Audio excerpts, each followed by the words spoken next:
Chapter 428. Dake, who didn't realize that he was distracted, suddenly raised his head and saw Panduola's face right in front of him. A faint fragrance wafted into his nose, bringing him back to his senses. He subconsciously took a step back and said, "Senior, is the experiment over?" However, Panduola shook her head and said regretfully, "Not yet. I'll go back and think about it carefully for the next 2 days. Let's come again this Friday. Do you have time?" Dake thought for a moment and nodded. "Friday it is then." Then, the two cleaned up the remnants of the experiment and put the bottles and jars back into their backpacks before leaving the laboratory. At this time, the bright moon was hanging high in the sky. The moonlight shone on the castle's passageway and made it hazy. The two walking side by side were like a golden couple that walked out of a fairy tale. Even the passers-by who saw them couldn't help but sigh. When they reached the fork in the road that led to the Magic Institute's tower and the Noble's tower, the two stopped at the same time. Dake spoke first. "Senior, let's part here." Panduola smiled. "Aren't you going to send me to the tower?" Dake shrugged. "I also want someone to send me back to the tower." Panduola laughed. "I'm just kidding. Good night." Dake waved his hand. "Good night." After returning to the dormitory, Dake didn't continue to think about Panduola's secret. Instead, he was very interested in the fusion experiment today. He wanted to find out the difference between a magic fairy that could be used as a fusion material and one that couldn't. If he succeeded and extracted this difference, would he be able to refine a magic fairy that could be used as a fusion material? Although Dake could refine a Diru beast that could be used as a fusion material, it was actually due to the uniqueness of the Digibeast and a bit of luck. Just like Senior Sister Pandora's fused magic fairy, it was more or less based on luck. In a situation like this, it was very likely that he would only be able to refine a magic fairy that could be used as a fusion material. As for other fusion materials, it would be impossible to find them. In short, it was very awkward. If Panduola wasn't doing this for academic research, she would most likely be in this awkward situation.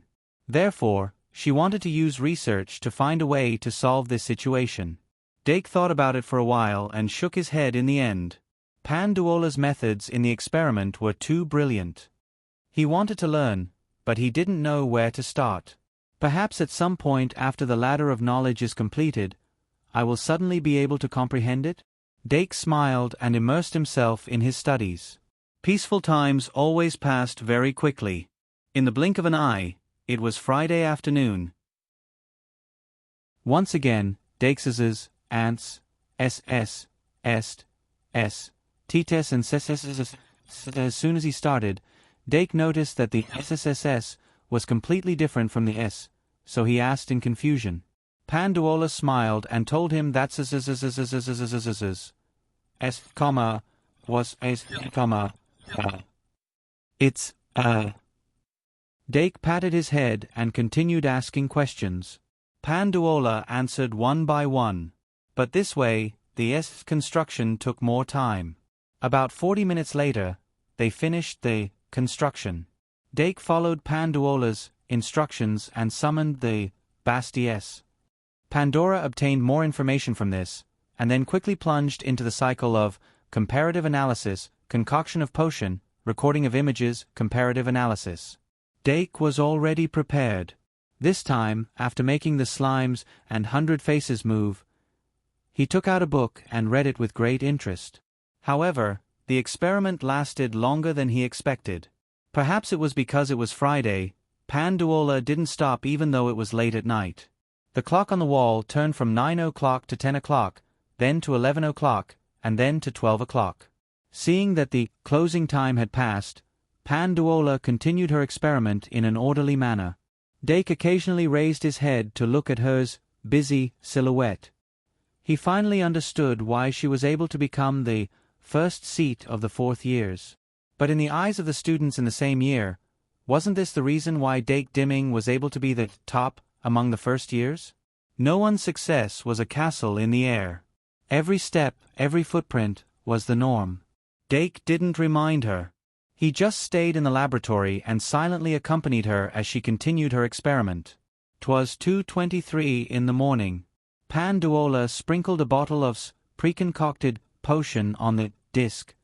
She obtained a new graphic information from it, and only then did she suddenly wake up. Her face was clearly in high spirits, and she sped up the concoction of the potion. In just a short time, she had concocted a new potion that was exactly the same as the previous one. She then poured it onto the secret runic lizard's disc, and obtained new information. She then compared it repeatedly. After finishing her analysis, she repeated it again, and her expression became more and more surprised. It wasn't until 3 o'clock that she reconfigured 2 identical bottles.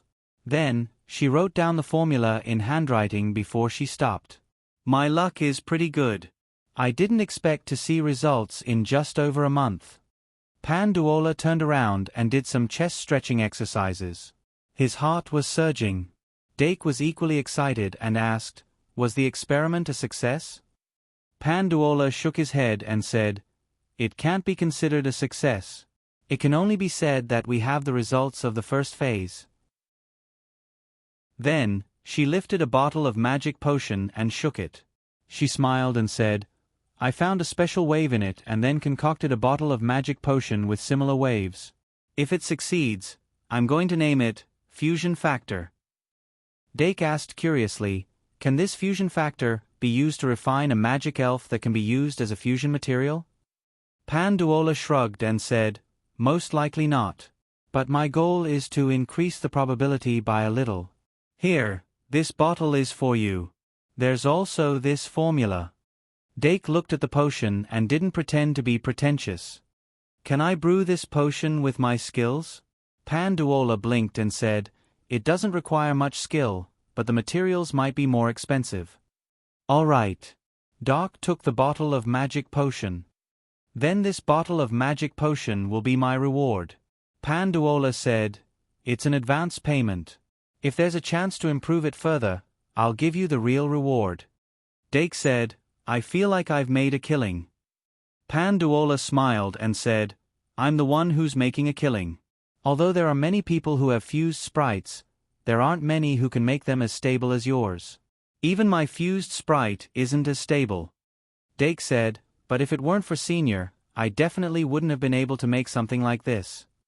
Fusion Factor. It might bring me good luck." Panduola couldn't help but be curious. "You've already thought of how to use it?" Dake smiled. "I've thought of it, but I'm still missing a material. If I can't gather it before the end of the term, I'll probably use it when I get home." Panduola thought for a moment and guessed Dake's thoughts. She asked directly, "What material are you missing?" Dake said, "A material with enough pure light attribute." Panduola thought for a moment and turned around to rummage through her backpack. "Wait a moment." Dake couldn't help but narrow his eyes.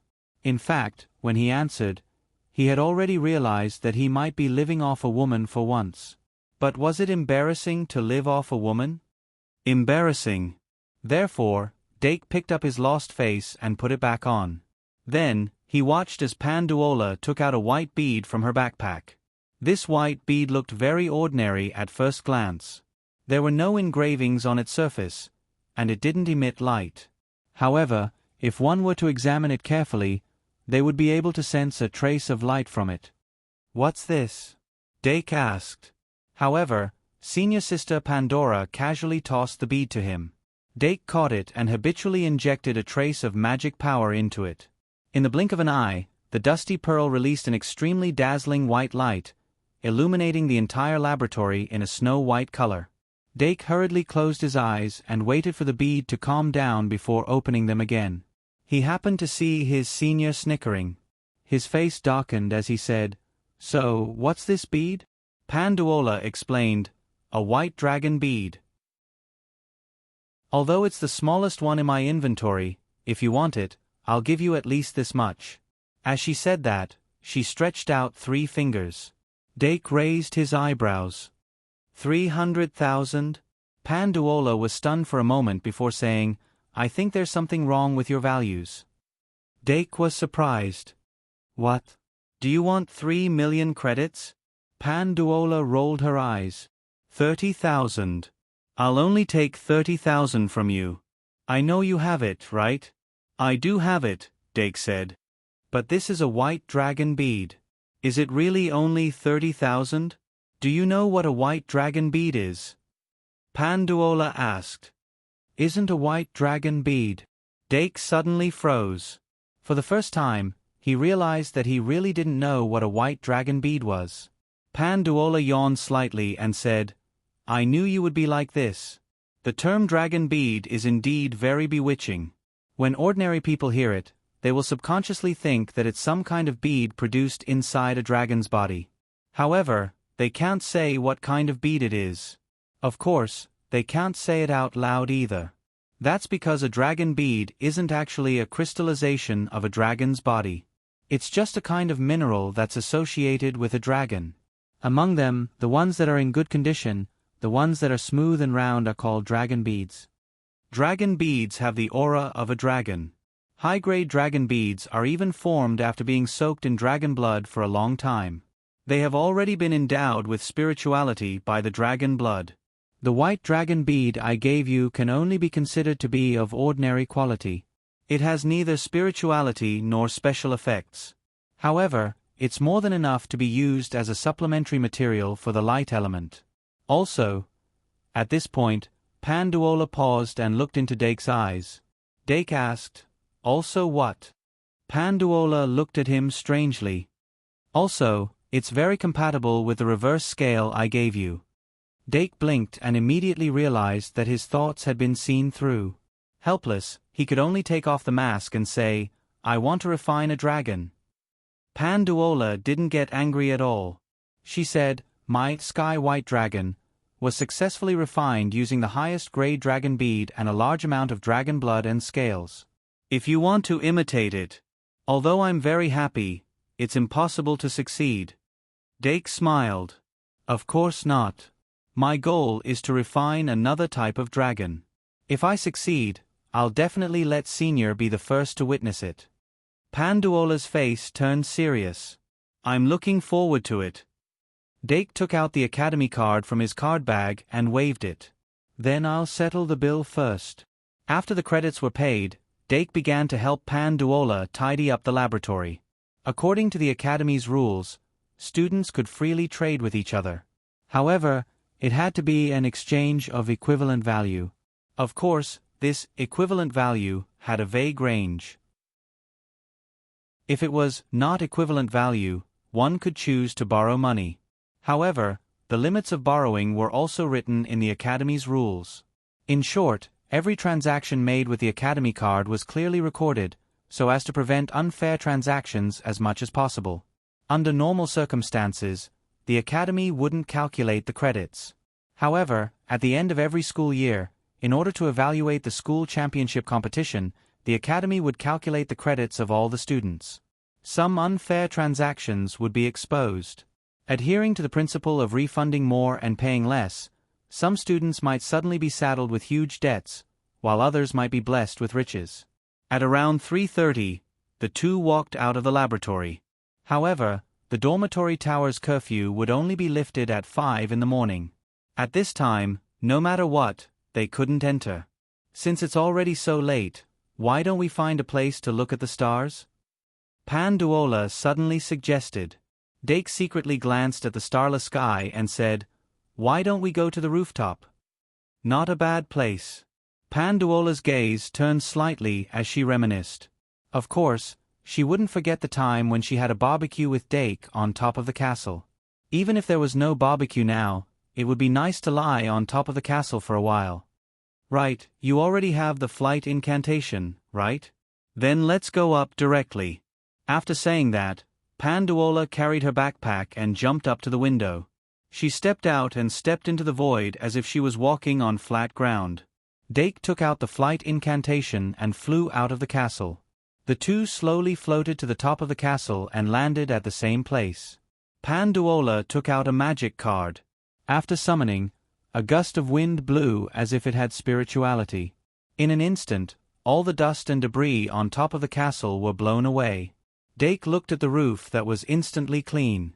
He took out the trash slime and Greed 3 and said with a smile, Senior, I have something that can bring you to paradise.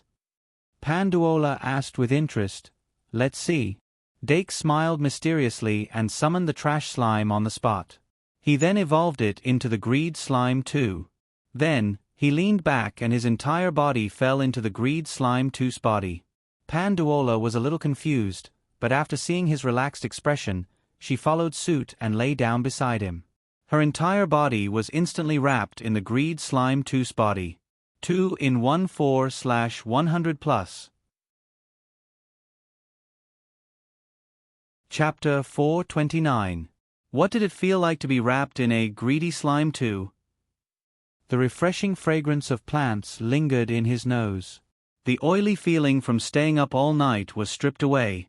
The messy thoughts in his mind were gradually smoothed out. He felt refreshed as if he had been reborn. It was unimaginably comfortable. It was a pity that this extreme enjoyment could only last for 15 minutes. It was a pity. Just as Dake and Panduola were immersed in bliss, the greedy slime 2 suddenly moved and gently lifted the two of them up. Then, it degenerated into a trash slime in the light. Dake turned around and bent down, hugging the trash slime to his chest. He then smiled and asked, "How is it, Senior? Does it feel good?" Panduola couldn't help but look as if she hadn't had enough. "I feel like all the fatigue in my body has disappeared. If it knows how to massage, it'll be even more irresistible." Gurgle, the trash slime's body shook. It was obvious that it had heard her words. Dake smiled and sat down on the spot with the trash slime in his arms. He looked up at the starless sky and took a deep breath. The air in the early hours of the morning is always so fresh. Panduola hugged her knees and sat down beside him. She teased, "Why does it sound like you often sneak out in the early hours of the morning?" Dake leaned back and said, "Am I that kind of person?" Panduola also looked up at the sky and said casually, "You don't seem like it, but maybe you are." Hee hee. Dake changed the topic. "Senior, where do you plan to go during the semester break?" "Why are you suddenly asking this?" Panduola was confused. Dake said, "I'm just curious." Panduola said helplessly, "How should I put it? I've always stayed in school. If Bella had something to do, she would usually bring me along." Dake asked, "What about this year?" "This year?" Panduola's eyes showed a hint of longing. "This year, I'll go out." Dake's heart skipped a beat, and he became more confident in his previous guess. After a while he added, "If you happen to pass through the capital, don't forget to drop by my house." Panduola turned to look at the side of his face and said gently, "If there's a chance, of course I'll pay you a visit. When the time comes, don't turn me away." Dake, "Of course not." Panduola looked at the sky again, his voice faintly discernible. "I really want to see the Valkyrie with my own eyes. You know what?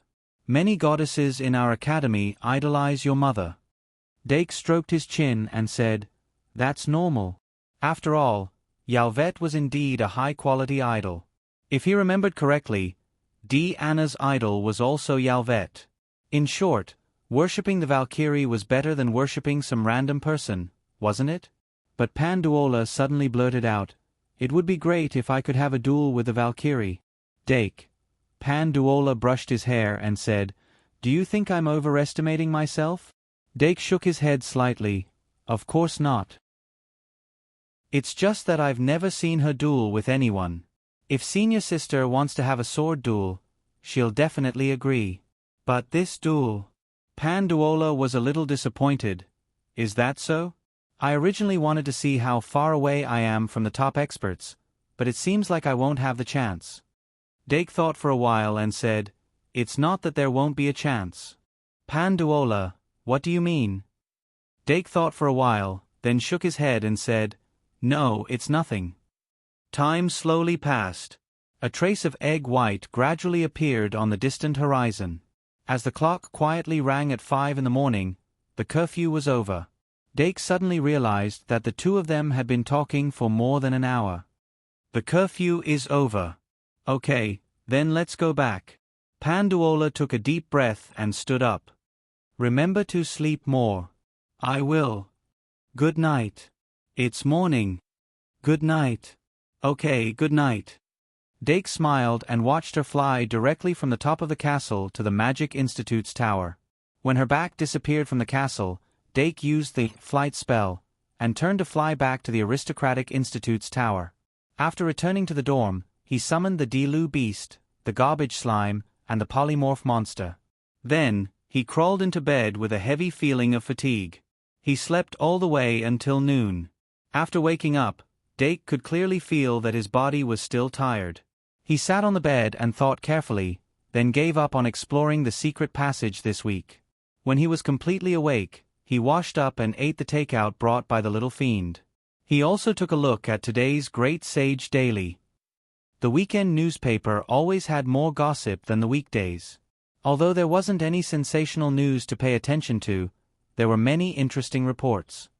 It seems that the Holy Church is prepared to hide the fact that the Demon King escaped from the seal. Dake took a sip of coffee and wondered if he should send a letter to Yvette. In theory, although the Holy Church chose to hide it from the public, they must have mobilized their forces to search for the Demon King's reincarnation vessel. Once they mobilized their forces on a large scale, there was no reason for the princess's forces to not notice. After all, the Holy Church didn't know that the Demon King's reincarnation process would go wrong. They would definitely treat it as a huge threat. Of course, the above was only a theoretical deduction. Perhaps the positions and views of both sides were different, causing the Holy Church's insiders to do something unreasonable. Or maybe there was a smarter person who made a smarter deployment. In short, even if the Holy Church didn't do anything, there was still a possibility. And if the Holy Church didn't do anything, others naturally wouldn't notice. The development of the world is originally unreasonable. Blindly tangling with logic will only bring you into a circle. In short, even if it's superfluous, I still have to send this letter. It's just that I need to pay attention to the method of sending the letter. Dake thought for a while and chose a cipher that wasn't difficult to decipher. He wrote down that the Demon King had reincarnated through the vessel. As for the rest, he didn't mention it at all. But after he finished writing, he changed his mind and changed the page. He wrote an ordinary letter again, talking about his life in the academy and sharing his happiness with his mother. After that, he temporarily concocted a potion that revealed itself when it came into contact with water. He added a short paragraph at the end of the letter, writing down that the demon had reincarnated through the vessel. That's it. Dake tore off the page filled with content, folded it into a heart shape, and prepared to go to Travelers Street in the afternoon. There was naturally a letter delivery service in Travelers Street, but in this era where transportation wasn't developed, it took a lot of time to deliver a letter. According to the distance, the cost of sending a letter was more expensive, and there was no guarantee that the letter would be delivered. After resting for a while after the meal, Dake took out the fusion factor potion formula that he had obtained last night and carefully studied it according to the formula. Although I don't understand the reaction of the medicinal properties, the method of concocting this potion isn't difficult. It's just that the few core ingredients needed are really hard to find, especially this. It's most likely a specialty of the academy. After leaving the academy, it's completely priceless. Dake put away the formula with some regret, and then took out the potion named Fusion Factor. The potion was dark black in color. If it wasn't for the purple fluorescence that flickered within, it would most likely be mistaken for ink. Next month. I'll wait until next month and draw a little pride. I'll use the dragon grass to cultivate a pride fruit. Whether it'll succeed or not is another matter. Since Senior Panduola has tacitly agreed that I'll refine her Christmas gift, then the last of my worries are gone. Pride fruit, dragon, plus white dragon pearl, plus fusion factor, plus dragon's reverse scale equals? It'll be great if I can successfully refine that light attribute dragon. But the grade of the ingredients might not be enough. It's also possible that I can refine other lesser magic elves, or it might even fail. Dake tilted his head and thought for a long time before putting the potion back and going out to Travelers Street to send the letter. The next day at 7:30 p.m. Dake was working hard to learn about zoo when the branch card in his card bag suddenly vibrated. At first, he thought it was about tomorrow's class schedule, but when he opened it, he found out that it was an invitation from Professor Stephen Harvey. The soulless curse has been improved. Dake's heart skipped a beat. He immediately put on his coat and walked quickly to the teacher's dormitory. When he came to Professor Stephen Harvey's dormitory again, Dake was already quite familiar with it. Knock, knock, knock. He knocked on the dormitory door, and Professor Stephen Harvey quickly opened the door. "Good evening, Professor." "Good evening, Dimming." Professor Harvey stepped aside to let him in. As Dake walked in, he said, "Professor, it's been improved already?" "It's not that fast." Professor Harvey closed the door and smiled. "It's been almost half a month. Anyway, come in and have a cup of tea." Dake walked into the room and found a pot of black tea and some exquisite pastries on the coffee table. He didn't expect Professor Harvey to be in the mood for such leisure, so he had to suppress his impatience and accompany him to drink tea and eat pastries while chatting for half an hour. When they were chatting happily, Professor Harvey brought up the soulless curse again. He had indeed made some improvements to the soulless curse. Based on the beginner's soulless curse that Dark had obtained from the Holy Grail, he had deduced the rest of the soulless curse. Now, not only had he finished deducing the beginner soulless curse, but he had also completed most of the intermediate and advanced soulless curse. There was no doubt that Professor Stephen Harvey's knowledge was profound. Just like he said, the soulless curse was just a small trick to him.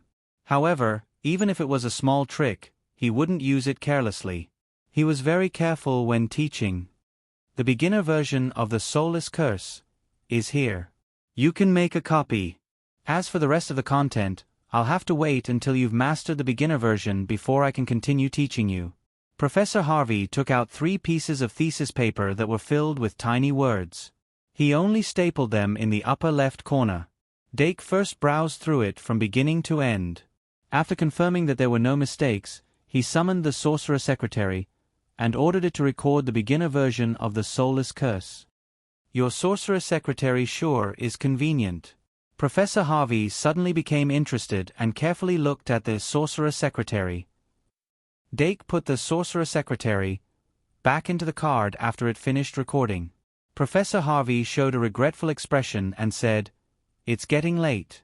If there's anything you don't understand, you can come here and ask me. I'll be in the dorm most of the night." Dake quickly said, "Thank you, Professor." Professor Harvey said, "Be careful when you study." It was getting late. When Dake returned to the dorm, it was already 9:30 at night. After careful consideration, he decided not to experiment. Instead, he summoned the sorcerer secretary and memorized the beginner version of the soulless curse by copying. It took him 2 days just to memorize everything without missing a single detail. 2 nights later, he began to study the beginner version of the soulless curse sentence by sentence. With the beginner version of the soulless curse as a foundation, Dake's research went very smoothly. His understanding of the beginner version of the soulless curse also deepened rapidly. However, he still didn't try it out. After all, the soulless curse was a curse that touched the soul. If he wasn't careful, it could have a very serious effect. He had to be very careful. Under such circumstances, Dake didn't forget to explore the secret passage because he was obsessed with the soulless curse. He restocked his items on Friday night and went into the secret passage early on Saturday morning to begin another round of exploration. Walking in the secret passage without any changes was a very boring and unbearable experience. Dake couldn't maintain a high level of vigilance all the time. In the end, he basically sat on the lion beast's shoulder and read books to pass the time. Then, every hour, he would let Trash Slime evolve into Greedy Slime 2 and conduct a 15-minute search. When he first entered the secret passage, he was already prepared for a long battle. Because he didn't have much hope, he wasn't disappointed after searching for nothing. After a whole day of walking, he went deeper and deeper into the secret passage and chose a completely different route from the last time. This time, when he let the Trash Slime evolve into the Greedy Slime 2, he began to observe the surrounding terrain to see if there was a suitable place for paradise and camping. However, not long after, the Greedy Slime 2 suddenly became excited. Dake immediately woke up and ordered the lion to speed up in the direction the greedy slime 2 pointed to. When the greedy slime 2 degenerated into the trash slime 2, the white devil's snare flower card in Dake's hand finally reacted. Pure white devil's snare flowers flew out of the card and connected into a long string, flying forward like wind chimes. Dake's eyes flashed. Found it. 2 in 1 4,000 plus. Chapter 430. Under the guidance of the white mandara flower, the lion charged forward like a storm. Dake held tightly onto the lion's raised arm and looked excitedly at the lit torches in front of him. The path ahead was constantly being opened up, and the flames quickly passed from both sides. The white mandara flower could no longer keep up with the lion's speed, and it was dragged behind by the lion. However, the lion seemed to have smelled the location of its destination and continued forward. Suddenly, it came to a stop. Dake leaned forward under the force of inertia and barely fell. The next moment, he saw a somewhat familiar divine temple. Although he recognized it as a temple at first glance, it was not exactly the same as the moon god's temple. The most obvious difference was the size. Although the moon god's temple was mysterious, it was only the size of a lecture hall. Apart from the 2 stone pillars and the altar, there was only the statue of the goddess. Remember the URL. M. Vipkanshu. VIP. However, this temple gave people a feeling of grandeur just from its appearance. The temple's walls were carved with floating cloud beasts, and the main entrance was a dazzling golden door. Not only was it grand, but it was even more glorious. Dake clearly remembered that the small moon god's temple had no door. The golden door in front of him was half closed, and only a crack could be seen. The aura of the moon god's statue clearly leaked out from it. When the lion came to a sudden stop, the white mandara flowers released by the flower card finally floated forward and floated into the crack of the door. Dake looked at the white mandara flowers that disappeared into the crack of the door and couldn't help but narrow his eyes. Lion, be careful. In theory, there shouldn't be a second person in this secret passage. However, now that the temple had appeared, no one could say for sure what would suddenly burst out from the secret passage. It could be another Vlad, or it could be another Frisia. First, he had to confirm who opened the door.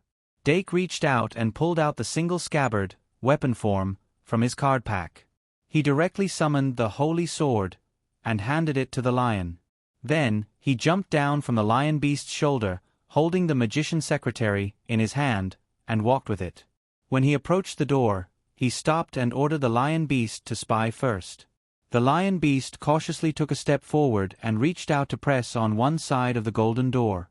Then, with a slight push, the door was pushed open so that one person could enter. A putrid smell assaulted his face. However, its expression did not change. It exerted more force and directly pushed open the golden door on the right. In the blink of an eye, the internal structure of the divine temple came into view. Dake's eyes suddenly widened. There was no one inside the palace. There were 4 stone pillars in the center, and each pillar was carved with the familiar image of a dancing goddess. In the middle of the 4 stone pillars was an even taller and more majestic altar. The familiar statue of the goddess stood tall and straight like a living person. As the door was pushed open, the braziers on top of the 4 stone pillars were automatically lit. The flames illuminated the entire temple, and the statue of the goddess was clearly visible. It was not much different from the one in his memories. It was carved out of white jade, and there was not a speck of dust on it. Its posture was slightly different. It was no longer in the posture of a young girl praying with her hands clasped in front of her chest and her eyes closed. Instead, it was in a solemn posture with its arms raised high. In its raised palm was a bronze mirror that looked like a full moon. The flames on all sides shone on the bronze mirror, but it did not reflect the light at all. It was as if all the light had been sucked in, causing the surface of the mirror to be pitch black. This statue. Dake looked at it from afar, and felt that there was something different about this statue. He carefully continued to observe the surroundings. After confirming that there was no one around, he ordered the little fiendish beast to go to the back of the altar to check. Although this temple was bigger than the previous one, the structure of the building was still clear at a glance. Only the back of the altar could hide someone. However, after the little fiendish beast looked around, it still did not find any traces of other people or monsters. There was no one hiding. But if there was no one hiding, then who opened the door of the temple and let the aura leak out? Dake's gaze gradually fixed on the statue's face. The statue was alive. After the previous incident, Dake already knew that the statue was not dead. The reason why the previous incident happened was because there was a trace of remnant consciousness in the statue of the goddess of the moon. It was that remnant consciousness that made the statue of the goddess of the moon pursue resurrection based on its instincts. It manipulated and charmed the students, and Professor Dede saw the opportunity, which led to the subsequent incident. It was very likely that this statue was created after the destruction of that statue. It did not even have any cracks, and did not need to be repaired. It was in a complete state from the beginning. It seemed that it only needed a special ritual to resurrect it. Is it bait? In order to attract the fish to take the bait, they deliberately opened a crack in the door to let the aura leak out. In the end, they caught a small fish like me. Dake carefully observed the details of the statue's face. He was not worried that he would be charmed by the statue like the maritime order. And before the statue really came to life, he knew that he was safe. A statue that only retained a trace of remnant consciousness and could only do some small actions, in his view, was a real fish, a fish that was lying on the chopping board after being washed clean. Just as he was thinking, a stream of light suddenly flowed out of the statue's eyes that were not closed. Then, a trace of dense mist emerged, and gradually rose from the altar under the statue's feet. Dake's eyes moved, and he stepped into the temple without being affected at all. Walking in the pink mist, it was like returning home. Not only was there no discomfort, but there was also a kind of comfort like a fish in water.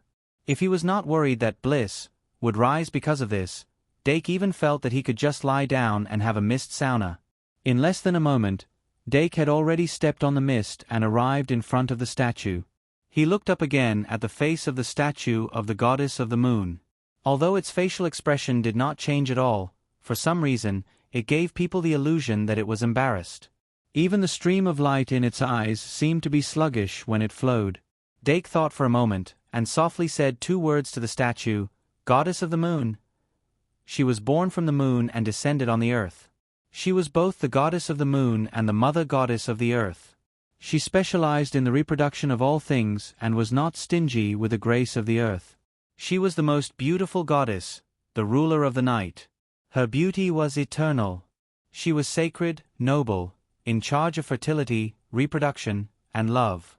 Among the old gods who ruled the various worlds in the past, the goddess of the moon was also unique. But now, what was hidden in the statue of the goddess of the moon was just a trace of a broken soul that could not be more broken. Dake did not overly revere her, nor did he overly despise her. He just looked at her normally. With his soft call, the temple was quiet for a long time. The surging mist quietly retreated like the tide, but the divine light in the statue's eyes became even more dazzling. A soft and ethereal voice came from its mouth. "Who are you?" It reminded people of the classic 3 questions. Who are you? Where are you? What do you want? Then the answer automatically appeared in their minds. I am me, I am here, I want to fuck you. Dark held back his urge to blurt out the name. He enunciated his words clearly. A fated person. Fate was wonderful beyond words.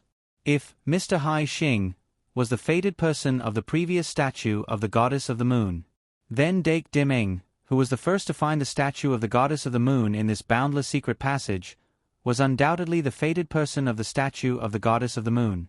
He was gradually able to sense the huge amount of bliss stored in the statue's body. Even though the bliss in the statue of the goddess of the moon lacked a certain special factor, causing its quality to be inferior to Dake's own bliss. But it was superior in quantity.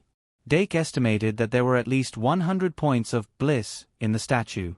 Even if the ratio was 3:1, it was equivalent to 30 points of bliss in Dake's body.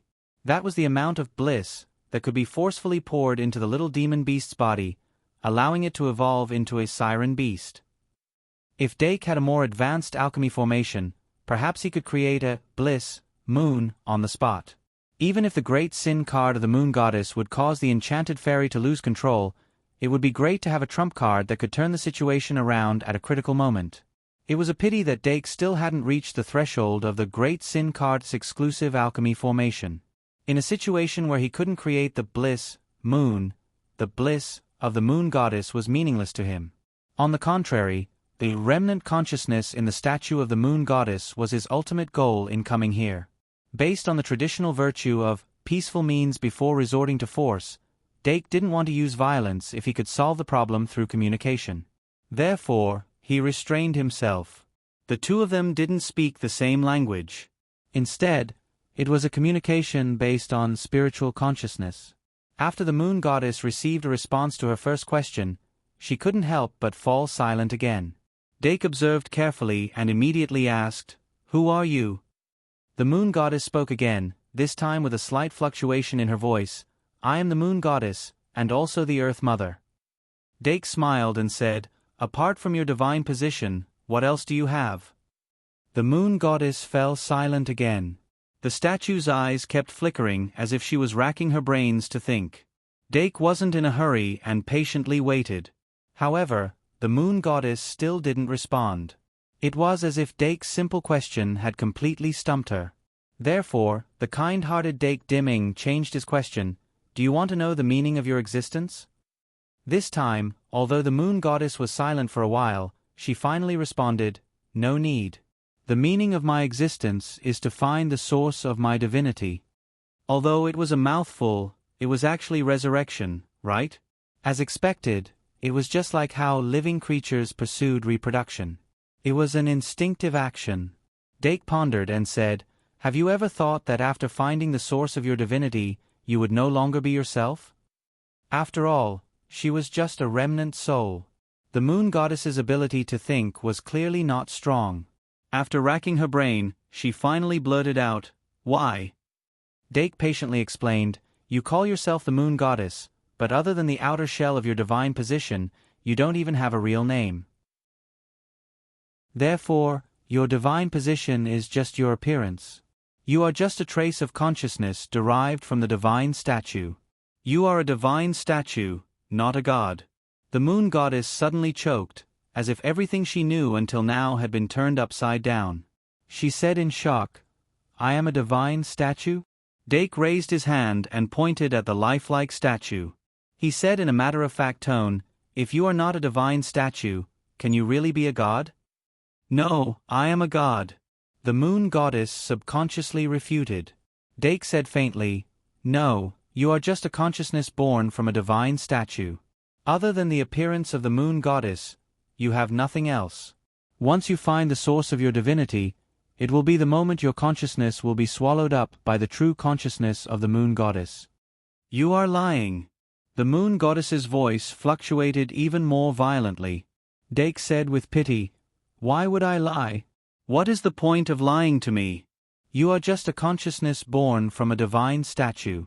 Before I exposed you, you were dreaming of becoming the moon goddess, but you did not know that you were just a tool for the moon goddess resurrection." The moon goddess said, "No, I am not." Dake nodded. "Yes, you are not a god. You are a statue." The moon goddess said, "No, I am not a statue. I am a god." Dake asked curiously, "Do you really think you are a god? Then what about your divinity, and your divine authority?" The moon goddess's voice clearly became weaker. "That is because I am in my weakest state, Dake, so weak that you have become a statue." The moon goddess. Dake's lips curled up slightly. He turned around and ignored the moon goddess's remnant consciousness, who did not know anything about him, and strolled through the grand temple.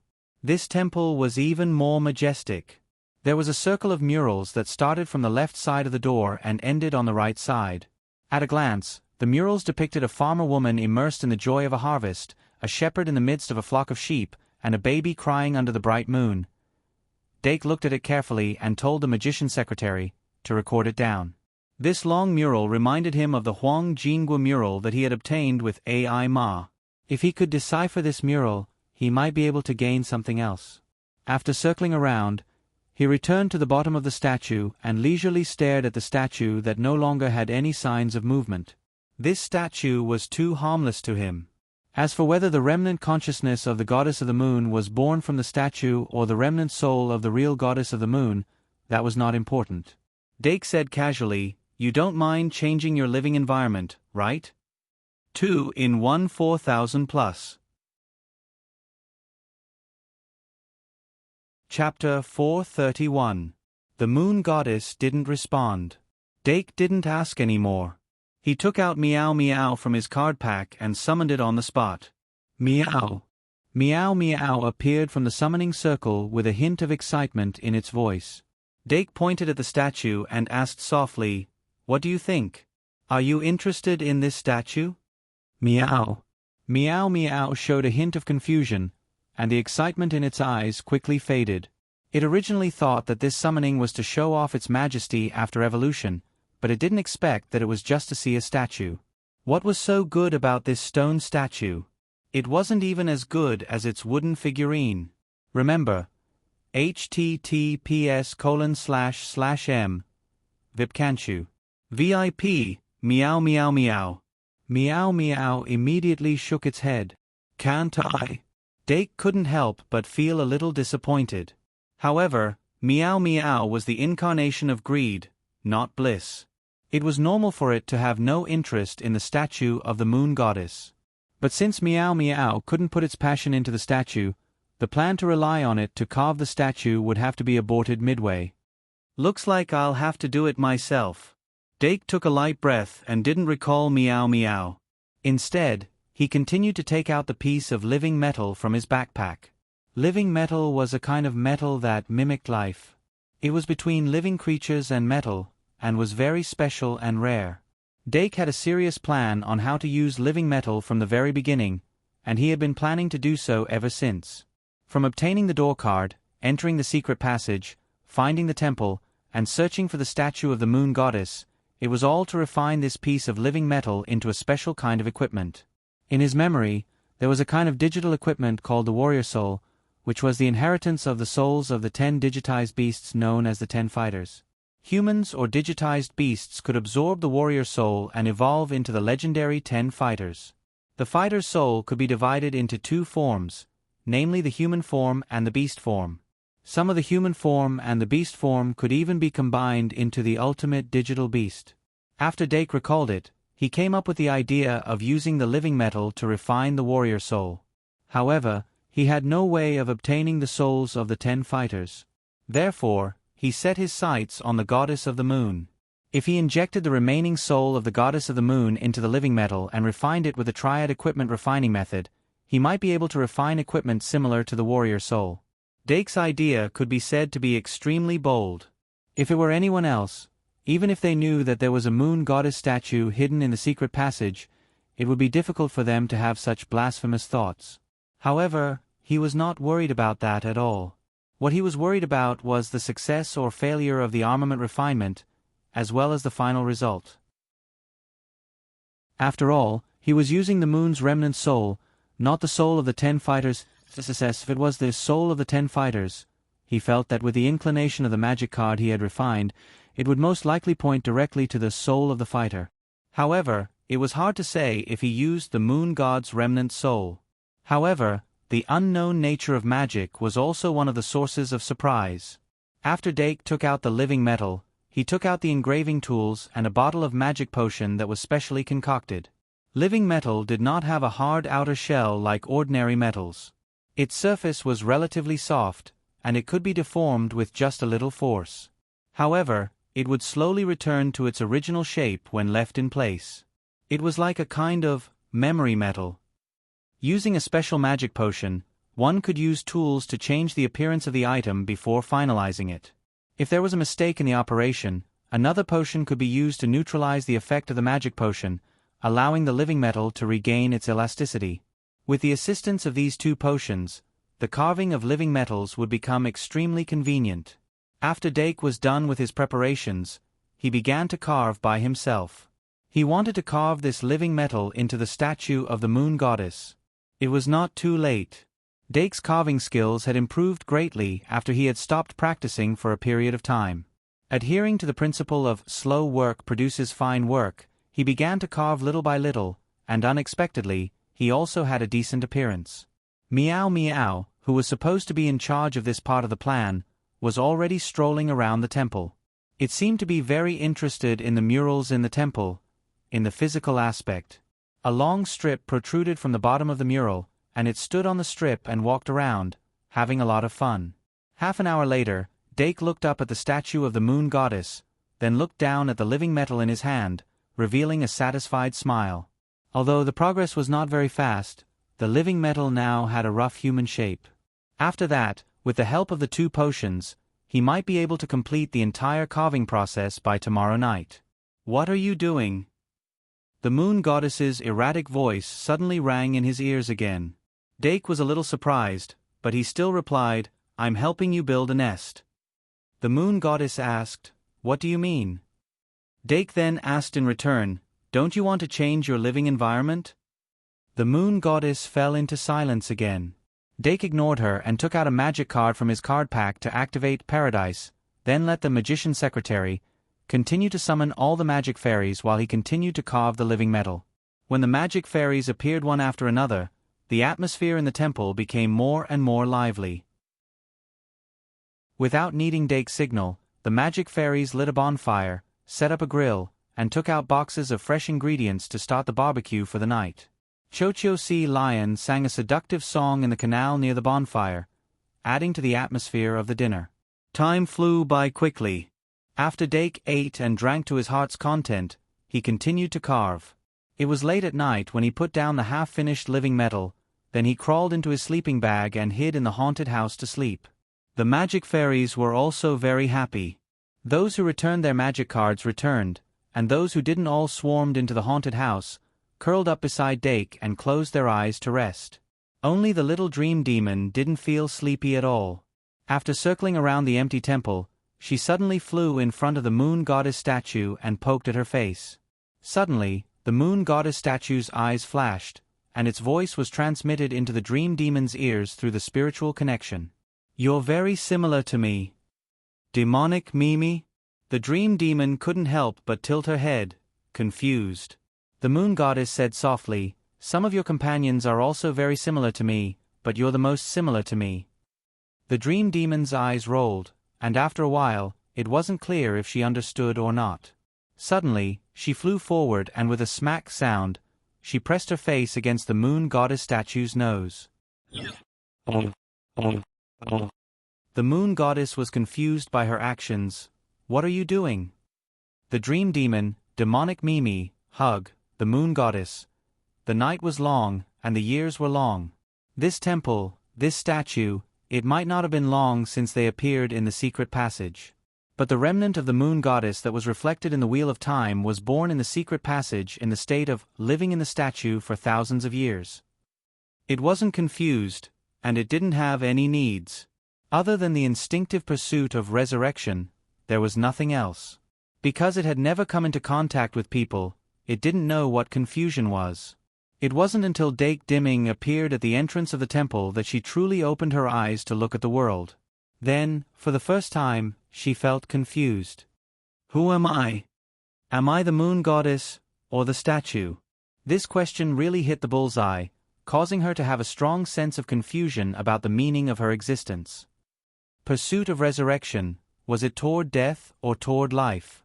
After finding her divinity, would she still be herself? The moon goddess fell silent again. Dawn. Dake woke up from his sleep, and the first thing he did was to check his surroundings.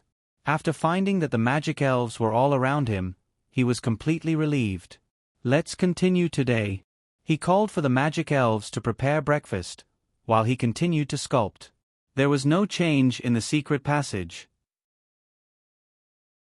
There was no threat in the temple other than the statue of the moon goddess. It turned out that the secret passage could be so safe when only one person entered. Dake gradually immersed himself in sculpting. He was very enthusiastic about this time's armament refinement.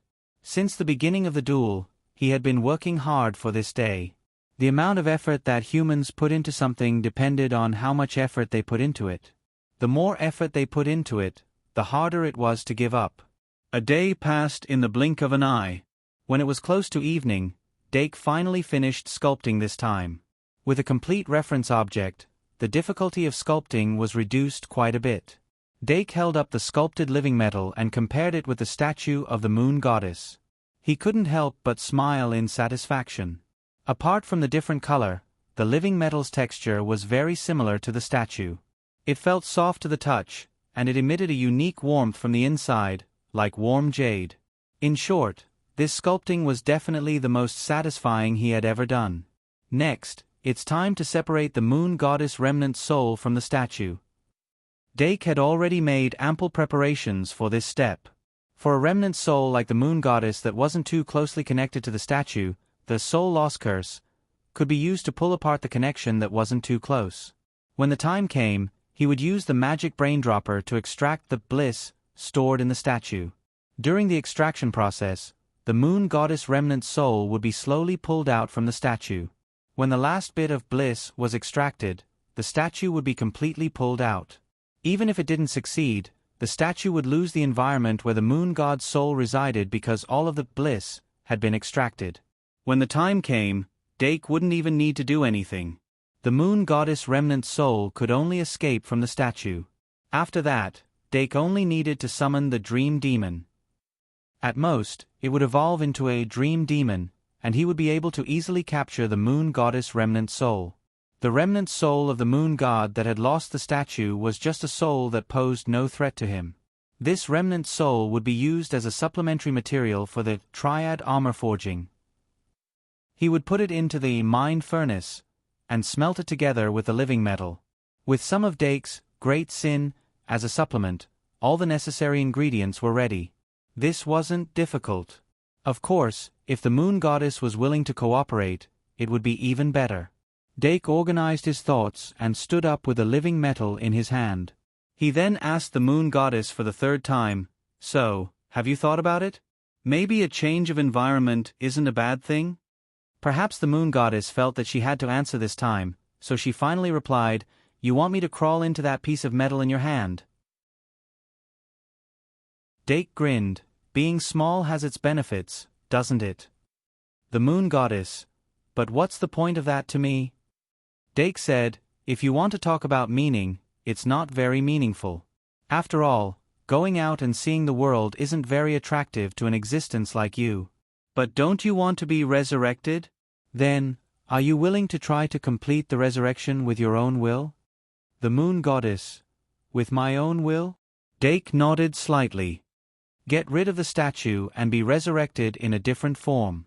Not be devoured by the consciousness of the real moon goddess, but reconstruct the soul with your own consciousness as the main focus. The moon goddess fell silent again. Dake quietly waited for her reply. Finally, she spoke again. "How can I do that?" Dake smiled and said, "Submit to me." At that moment, the remnant soul of the moon goddess clearly emitted violent waves, and a thick fog rose from the bottom of the statue and surged violently. Unsurprisingly, even if it was just a remnant soul of unknown origin, the moon goddess wouldn't submit to him just because of a few words. Dake didn't care about the thick fog spreading under his feet. Instead, he decisively took out the magic brain dropper and the thinking bottle and began to extract Elysium from the statue of the moon goddess. He only needed to inject a bit of magic power to draw out the Elysium accumulated in the statue of the moon goddess. Then, he used the magic brain dropper to casually draw out an entire drop. After repeating this 30 times, the thinking bottle was filled up. During this process, although the moon goddess refuted him, she soon found that she couldn't resist at all. Dake drew out another drop and extended the magic brain dropper to the little dream demon who came closer. The little dream demon happily stuck out her tongue and licked hard, sucking the drop of Elysium from the magic brain dropper into her mouth. Dream. Omega. She suddenly closed her eyes as if she had eaten a sour plum. She was extremely stimulated by the sour taste, but she couldn't stop herself. "Is it good?" Dake asked. The dream demon opened her eyes wide and nodded hard. Dake smiled. Then eat more. 1. Elysium 3, Moon. Required 30 Moon Goddess version of Elysium. If he made 3, he would need 90 Moon Goddess version of Elysium. Perhaps he could make the best use of it? 2 in 1 4000 plus. Chapter 432. Although the Moon God's version of the Great Sin card would cause the magical fairy to go out of control, if he could use other low-level Great Sin cards to adjust it. Wait, why didn't he just mix in some of his own Great Sin cards during the refining process? Dake's eyes flashed as he suddenly realized something. Since Pride I and Pride 2 could allow the magic fairy to regain control over the evolution of Bliss 3 Moon, then in theory, if Dark added a little of his own Bliss 3 Moon during the process of refining Bliss 3 Moon, it could be completely improved. Moreover, the Moon Goddess version of Bliss didn't clash much with Dake's own Bliss, so it was worth experimenting with. Now that the Moon Goddess statue had at least 100 points of Bliss, if he could succeed, it would mean that he could refine 3 Bliss 3 Moon cards at once. The appearance of these 3 Bliss 3 Moon cards would completely change the lineup of his deck. Whether it was Illusory Beast, Ibu, Spell Cage, Little Fiend Magical Beast, or Dream Demon, they could all use Bliss 3 Moon to evolve. In addition, the ever-changing monster could also use Bliss 3 Moon cards to evolve to 4-star. If the time between battles was too short, he wouldn't have to worry about the cooldown of the Bliss 3 series of enchanted cards being too long. In short, he would have more to spare when using them. But the problem now was that he only had 2 points of Bliss. Dake thought for a moment and took out an extremely sealed iron box from the bottom of his backpack. The first website was https://m Vipkanchu. VIP there was a buffering magic device inside the iron box. It was something he borrowed from Professor Cazell when he asked him to modify the flower card. There were a total of 3 test tubes with oak stoppers in the box. These test tubes could also store thought matter, but the storage effect was slightly inferior to the thinking bottle and could only be used for temporary storage. Furthermore, each test tube could only contain 10 drops of Great Sin. Dake borrowed a set of 3 test tubes, which was equivalent to the capacity of a thinking bottle. And in one of the test tubes, there were 2 drops of Bliss. This was the reserve he had left behind last month. He had specially brought it into the secret passage to forge the Mind Furnace. Originally, he had planned to directly forge the Triad armament in this secret passage, so he had prepared all the materials needed for the forging. However, if he wanted to experiment with Bliss 3 Moon, these 2 drops of Bliss were obviously not enough. Therefore, a choice had to be made. The first method was to craft equipment in the secret passage. That way, he would only be able to bring out 60 drops of Extreme Bliss. The other method was to modify Extreme Bliss 3 Moon in the secret tunnel and come back to forge the equipment next month. That way, he would be able to bring out an extra 60 drops of Extreme Bliss. If he used the first method, the goddess statue without the Moon God's remnant soul would just be a normal statue. Even if the temple didn't disappear, it wouldn't be able to keep Bliss, and it wouldn't be able to use it again. If he used the second method, he couldn't guarantee that there wouldn't be any additional variables when he returned next month. Perhaps if he left, he would never find this temple again. In comparison, it's obvious that refining equipment is more important. Dake frowned slightly and decided to use the first method. If I bring out 60 drops of Extreme Bliss, I can make 2 Extreme Bliss 3 Moon. That should be enough. Thinking about this, he decided to fill up 2 of the 3 test tubes first. Then, he would start refining the equipment. After that, he would fill up the last test tube. With everything planned out, he immediately began to act. After the 2 test tubes were filled, he took out 2 rectangular boxes from the bottom of his backpack. The insides of the 2 boxes were divided into many grids. Different basic materials were placed in each compartment. Dake was already very familiar with the Triad armament forging, so he immediately began his experiment on a stone table in Paradise. Most of the materials needed for the experiment had been prepared beforehand, so they could be used as soon as possible. The more troublesome part was that some of the magic potions needed to be prepared on the spot. For example, the red spider lily, used to create the foundation, was very important. Luckily, he was familiar with the process and quickly finished preparing all the magic potions. He then took out a blank magic card and evenly smeared the red spider lily on the card, giving it the foundation of transmogrification. During this process, the moon goddess had been observing him, but her lack of knowledge meant that she couldn't understand what Dake was doing. However, as the experiment progressed, she gradually had an ominous feeling in her heart, and it became stronger and stronger. When Dake pushed the refining experiment to the later stage where he needed to use the triad armament forging, she finally couldn't help but ask, "What are you doing?" Dake said in surprise, "Didn't I say I was helping you move?" The moon goddess was speechless. Without paying too much attention to the moon goddess soul, Dake took out Extreme Bliss 3 and waved at Little Dream Demon. Little Dream Demon, who was floating on the thinking bottle with a greedy expression, reluctantly flew over. Dake raised his hand and used his index and middle fingers to pinch Extreme Bliss 3. He lightly brushed it in front of him and activated it. Moments later, Dream Demon evolved into a Dream Demon under the light of Extreme Bliss 3. Although Dake was used to it, the evolution of Dream Demon was actually a very unbelievable thing. It caused its entire life level to greatly increase, especially when it was Extreme Bliss 3 that caused it to evolve. When this scene fell into the eyes of the moon goddess soul, it was as if she was struck by lightning. She was completely shocked. Perhaps it wasn't until this moment that she suddenly realized that Dake's promise of helping her reconstruct her soul and complete her resurrection wasn't a lie.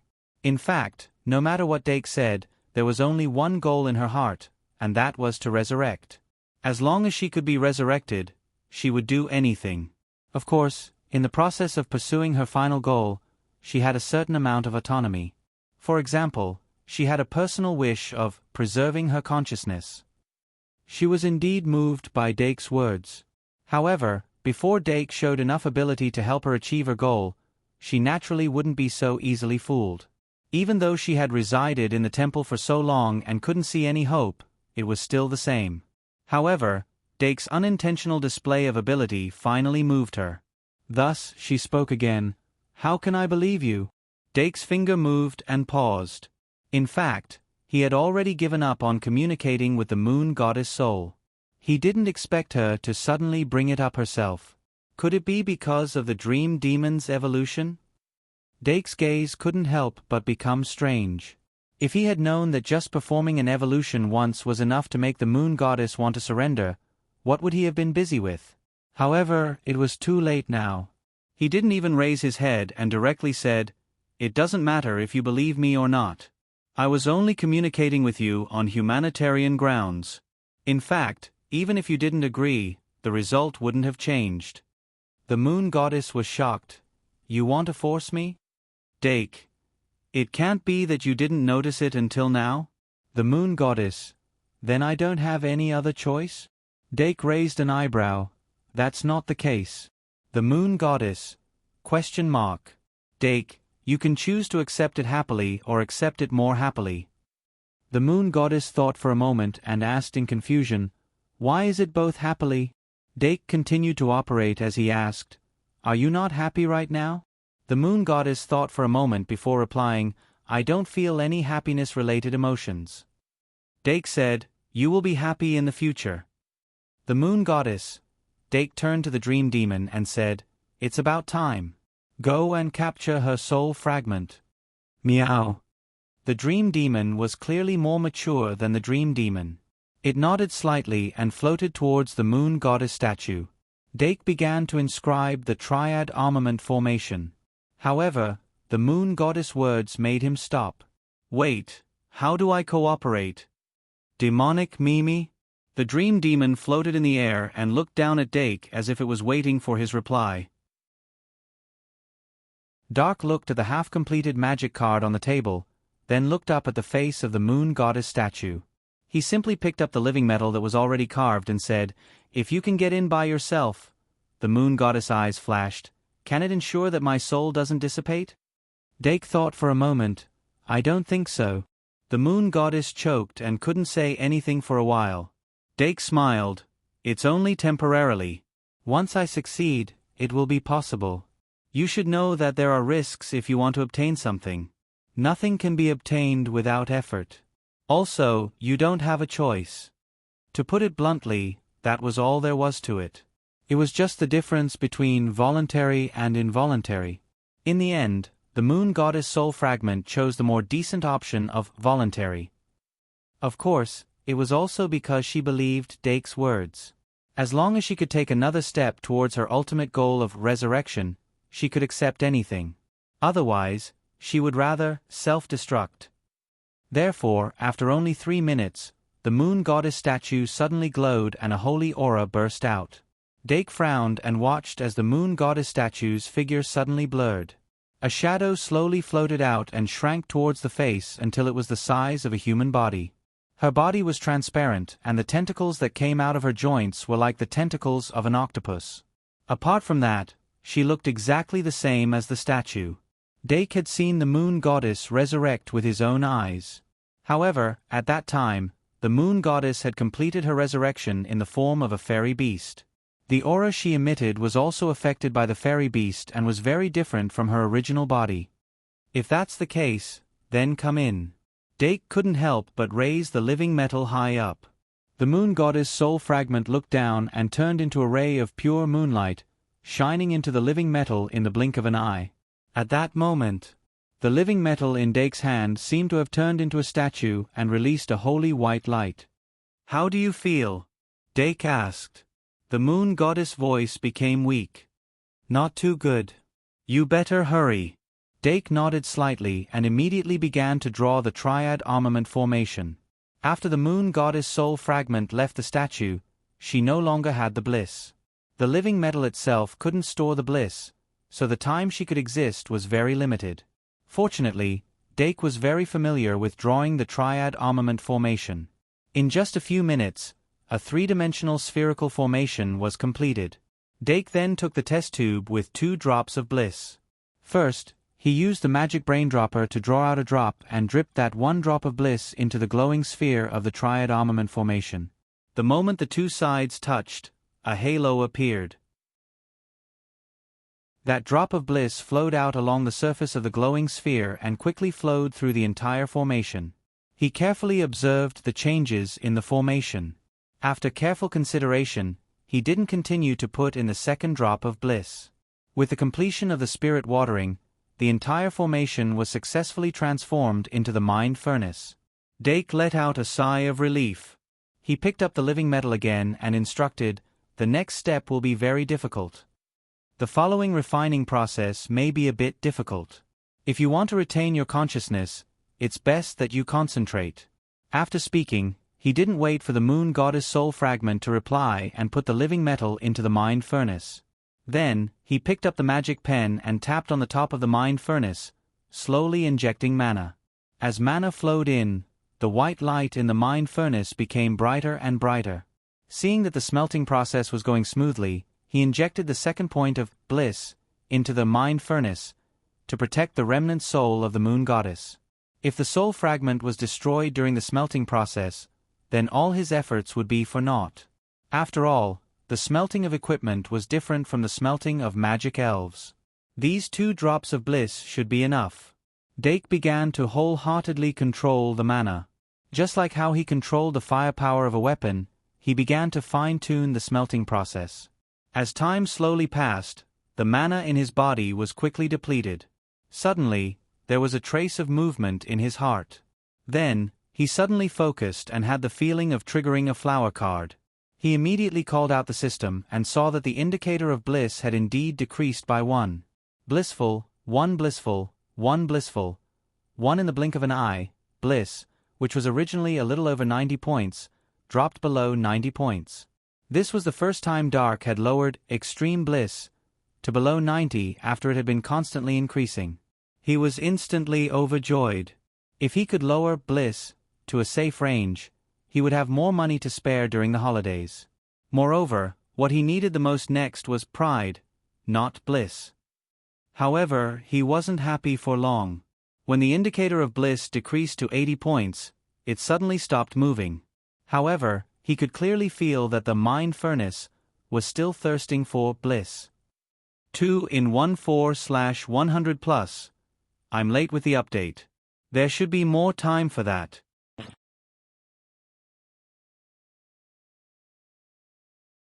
Chapter 433. Dake's heart sank. He immediately realized that this was because the remnant soul of the moon goddess could only draw more than 80 bliss. The lower the number of major sins, the harder it was to change. But didn't this mean that Flower Card could only draw more than 80 bliss? But on second thought, the standard of 80 bliss was still acceptable. Therefore, he immediately shifted his attention to the weapon refinement. The desire for bliss from the mind furnace was real. More than 10 bliss from Dake couldn't satisfy her desire. This meant that this moon goddess weapon, that was refined according to the template of the warrior soul, had a shocking upper limit. This was naturally a good thing. Dake had been coveting the Valkyrie's golden holy armor for a long time. That was why he was so passionate about refining his own weapon. If he could satisfy the desire of this moon goddess weapon, he would be able to refine a decent product. But now that his bliss couldn't be drawn, how could he satisfy it? Thinking of this, Dake's eyes immediately turned to the test tubes and thinking bottles on the table. He remembered the URL. Vipkanchu. VIP. The bliss in these tools came from the statue of the moon goddess. It was naturally the most compatible with the remnant soul of the moon goddess. The only flaw was that it could cause the moon goddess weapon to go out of control like the enchanted fairy. But just as he thought before, with his bliss as a suppression, it was possible to suppress this phenomenon. According to the calculation that 1 pride eye could suppress 1 bliss 3, moon 3, 1 point of Dake's pride could suppress 30 points of the moon goddess version of bliss. After a slight conversion, 13 points of Dake's bliss should be able to suppress 390 points of the moon goddess version of bliss. In other words, even if he injected all the bliss he had now, he wouldn't have to worry about it going out of control. After calculating, Dark immediately picked up a test tube filled with Elysium and dripped 10 points of Elysium into the mind furnace. Sure enough, the moon god's version of bliss was absorbed in the blink of an eye. Dake then picked up another test tube filled with moon god's version of bliss. After dripping all of it into the mind furnace, he took the thinking bottle filled with 30 moon god's version of bliss and poured it into the mind furnace. With the addition of 50 Elysium, the hunger of the moon god armament finally decreased by half. But it was obviously still not satisfied. Dilu Beast. Dake softly called out, and the Dilu Beast, who had been on standby, immediately appeared beside him. Use the magic brain dropper to extract bliss from the statue and put it in the thinking bottle. Wait. The Diru Beast took the devil brain pipette and thinking bottle, then ran to the moon goddess statue and used the devil brain pipette to absorb bliss. Without the remnant soul of the moon goddess, the statue of the moon goddess could no longer store bliss. Strands of pink mist kept leaking out of the statue. The Diru Beast was very fast. In the blink of an eye, it had extracted 30 moon gods' version of bliss. Then, it didn't return and directly handed the thinking bottle to the lion beast. The lion beast carefully took the thinking bottle and ran to Dake, as if it was afraid of breaking the bottle. The dream demon had already handed an empty test tube to the Diru Beast. The Diru Beast quickly filled the test tube and handed it back to the lion beast. After going back and forth, Dake kept pouring the moon god's version of bliss into the mind furnace. When he poured the moon god's version of bliss into the mind furnace, for the third time, the thirst from within finally disappeared. A total of 13 bliss and 120 moon god's version of bliss were absorbed. Dake finally let out a sigh of relief and immediately threw himself into the final smelting. On the other side, the amount of bliss stored in the moon goddess statue was much more than Dake expected. The Diru Beast only stopped when it had filled up the thinking bottle and the 3 test tubes. At this moment, the interior of the moon goddess statue was finally empty. It had been completely exploited. After Dake drank a bottle of mana recovery potion that he had prepared, he finally completed the final mind smelting. He felt that the interior of the mind furnace had completely calmed down. He used the magic pen to press down from the top and gradually flattened the spherical refining formation. It gradually shrunk into an extremely thick layer of light that covered the surface of the card. In the end, even this layer of light suddenly shrunk and disappeared into the card surface. The entire process of armament smelting was finally completed. Dake let out a sigh of relief and looked at the surface of the magic card. As the white light shrunk, the image of an armament gradually appeared on the surface of the card. The outline of the armament was not much different from the living metal that was carved into the moon goddess statue. However, if one were to look closely, they would immediately discover that there were many thin lines on the surface of this humanoid figure, giving it a more mechanical feel. It was like a robot that could be assembled from metal components that could be disassembled. This mechanical humanoid figure with silver as its base color was completely different from any of the warrior souls in Dake's memory. He originally guessed that the moon goddess armament that he had crafted would be a warrior soul with a dark attribute, but in reality, it was not the case. Looking at the moon goddess armament on the surface of the card, Dake could not help but ponder. I wonder if it can be like the warrior soul, allowing humans or digital beasts to evolve. From his point of view, the difference between the warrior soul and traditional armors was that it could allow humans to become digital beasts. It was not like ordinary armors that were just like wearing armor on the body. Moreover, the warrior soul was divided into human form, beast form, and fusion form, which corresponded to the mature stage, complete form, and ultimate form of the digital beasts. There was no doubt that it was a manifestation of potential. If the moon goddess armament did not have such characteristics, it would be disappointing. Therefore, Dake immediately infused his mana into the card to further examine the card's information. Card name, Moon Goddess Soul Eye. Type, Item Card. Effect 1, Divine Persona Armament, Moon Goddess. Effect 2, Great Sin Armament, Bliss. Effect 3, Moon Goddess, 1%. Divine Persona Armament. Great Sin Armament. There was no superfluous description, but there was an extremely reassuring feeling. Dake's eyes were filled with excitement as he immediately picked up the Moon Goddess Soul magic card and used the usual summoning spell to summon it. In the name of Dake Dim-Eng, Magic Summoning. As the mana surged into the card like a torrent, a sacred and flawless light erupted from the surface of the card. After a moment, as if moonlight was pouring down, a silver humanoid figure bathed in the moonlight appeared. It was an armament that had the appearance of the moon goddess. Her silver hair was straight and sharp, and her snow-white face shone with a jade glow.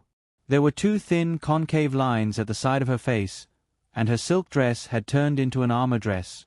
In her hand was a strange weapon that looked like a hammer, and behind her head was a silver mirror that looked like a full moon.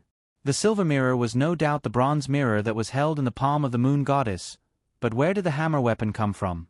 Dake observed carefully.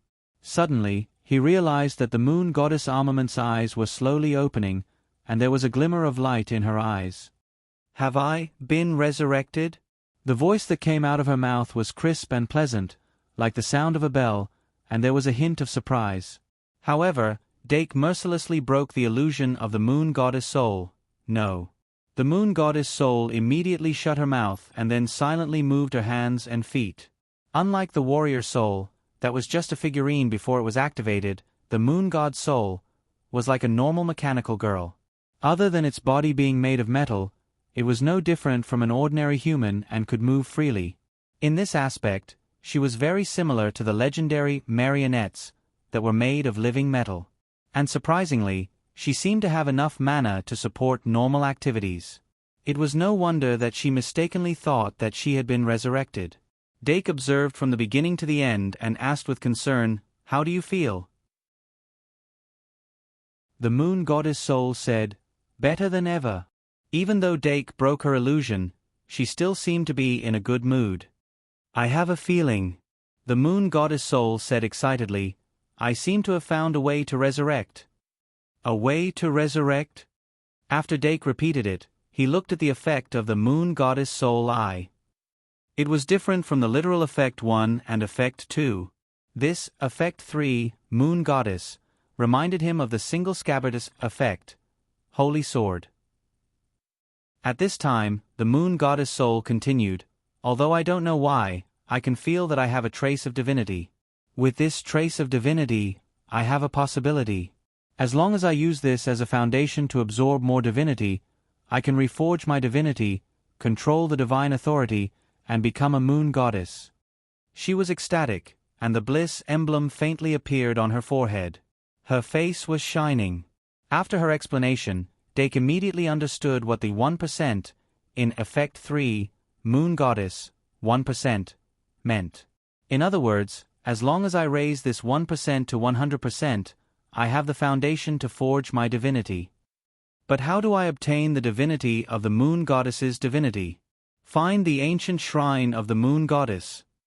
Dake looked at the moon goddess soul, who was so excited that she forgot herself. He felt that relying on her alone was a very unreliable thing.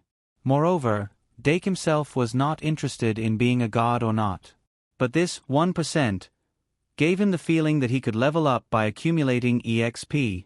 It was as if he increased this percentage, this armed card would level up. Maybe it can really level up? Dake could not help but look at the Effect 1 and Effect 2 of the Moon Goddess Soul Eye. In fact, these two effects surprised him the most. Effect 1, Divinity Armed Weapon, Moon Goddess. Effect 2, Great Sins Armed Weapon, Bliss. Obtaining two armed forms at once, one was based on divinity, and the other was based on great sins. If these two armed forms could be further upgraded as the percentage of moon god increased, such as warrior soul, changing from a human form to a beast form, and then combining the two into one, then the potential would be limitless. Being able to level up, maybe this is one of the characteristics of the god card? Dake thought carefully. All in all, this Moon Goddess Soul Eye should be the first god card he obtained. The word god card here was not an adjective, but a general term for magic cards that had the power of God. Thinking of this, Dake could not help but look at the Moon Goddess Soul again. He actually could not wait to try out the two armed forms, but seeing how excited the Moon Goddess Soul was, he did not want to interrupt. Moon Goddess Soul, how should I address you? Dake said. The Moon Goddess Soul then calmed down from her excitement and said, "Just call me Moon Goddess." Then Moon Goddess. Although it was not yet. Dake said, "So Moon Goddess, can I use you?" Moon God Soul. Dake had already put two fingers together and clamped the Moon Goddess Soul Eye magic card. Then, his expression became serious and he whispered softly, "In the name of Dake Dim Eng, magic summoning." The Moon Goddess Soul's chest suddenly emitted a light, and the silver mirror behind her head rapidly enlarged, reflecting the Moon Goddess Soul's entire body. Then, a strong suction force erupted from the silver mirror, and the Moon Goddess Soul's body was instantly sucked in. Dake blinked his eyes, and the huge silver mirror that had absorbed the Moon Goddess Soul had already moved behind him. He suddenly had an idea, and he opened his arms and said softly, "Armed evolution." In an instant, the strong light released from the silver mirror surrounded his entire body, and his body underwent a drastic change under the light of evolution. His height that was slightly shorter due to his age suddenly became taller, and his facial features correspondingly became more robust. It was as if time had passed, and he had turned from 12 years old to 18 years old.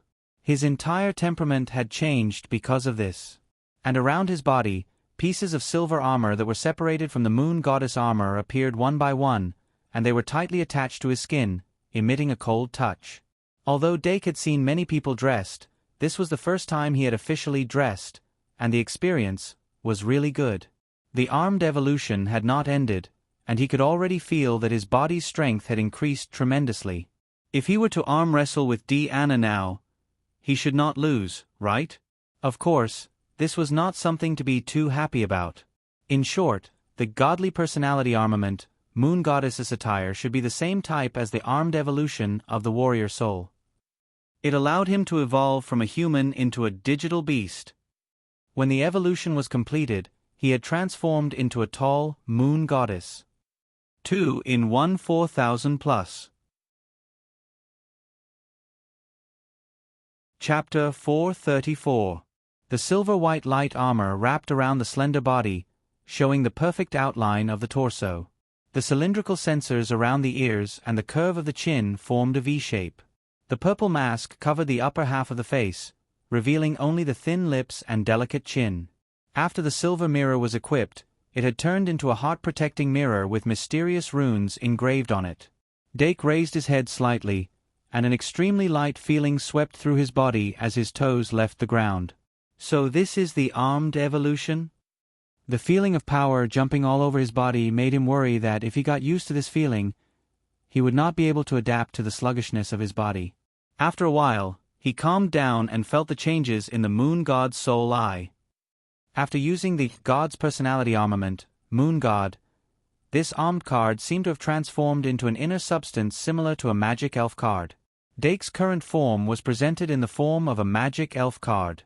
Card name, Moon God, God Personality Armament. Remember it in 1 second. https://m. Vipkanchu.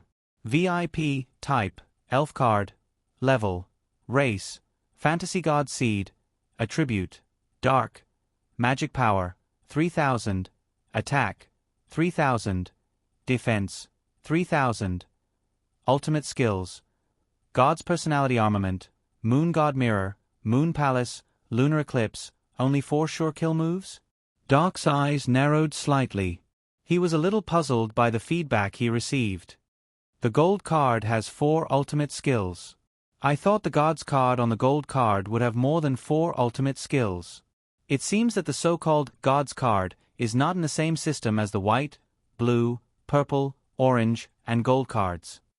As for the 6-star level, it's just as expected. The current God's personality armament should be similar to the warrior's soulless humanoid evolution. It belongs to the category of mature digital beasts, which is equivalent to the second-tier magic elf. As for the attribute, is it still dark? Bliss was indeed the most compatible with dark and fairy. However, Dake could feel the aura of light from the Moon God's soul in its normal form. He wouldn't have been surprised if Moon God was a light elemental after the armor evolution, but he didn't expect it to still be a dark elemental. In addition, the Moon God's 3 stats were the same as the evil demon beasts. Their 3 stats were all full, but there was nothing extra that stood out. He could only say that it was satisfactory, but there were no surprises. Therefore, he quickly focused his attention on the 4 sure kill skills. The first sure kill skill, God Personality Armament. From the literal meaning, it was very likely that this was a universal killing move that all God Personality armaments had, and the probability of it being passive was very high. Dake closed his eyes and carefully sensed. From this, he obtained even more information. Divine Personality Armament. Passive skill. The Divine Personality Armament possesses the power of God. Not only can it grant the wearer greater power, but it can also raise the wearer's status, rendering most of the transformation-type killing moves targeted at the wearer ineffective. Magic power plus 1000, attack plus 1000, defense plus 1000, status plus 1. This sure kill skill. Dake's eyes were filled with joy. Is this an enhanced version of the Sacred Ring? It does feel a little like a God's card. Magic attack and defense plus 1000 each, allowing Moon God, after the armor evolution, to obtain the 3 stats of 8 stars. Status plus 1 also allows Moon God to go from the 2nd tier to the 3rd tier. As for the immunity to transformation-type killing moves, this means that sure kill moves such as Kettle's attack and defense and Meow's deception are all ineffective against Moon God. This ensures that Moon God has an advantage when its 3 stats are higher than the opponent's.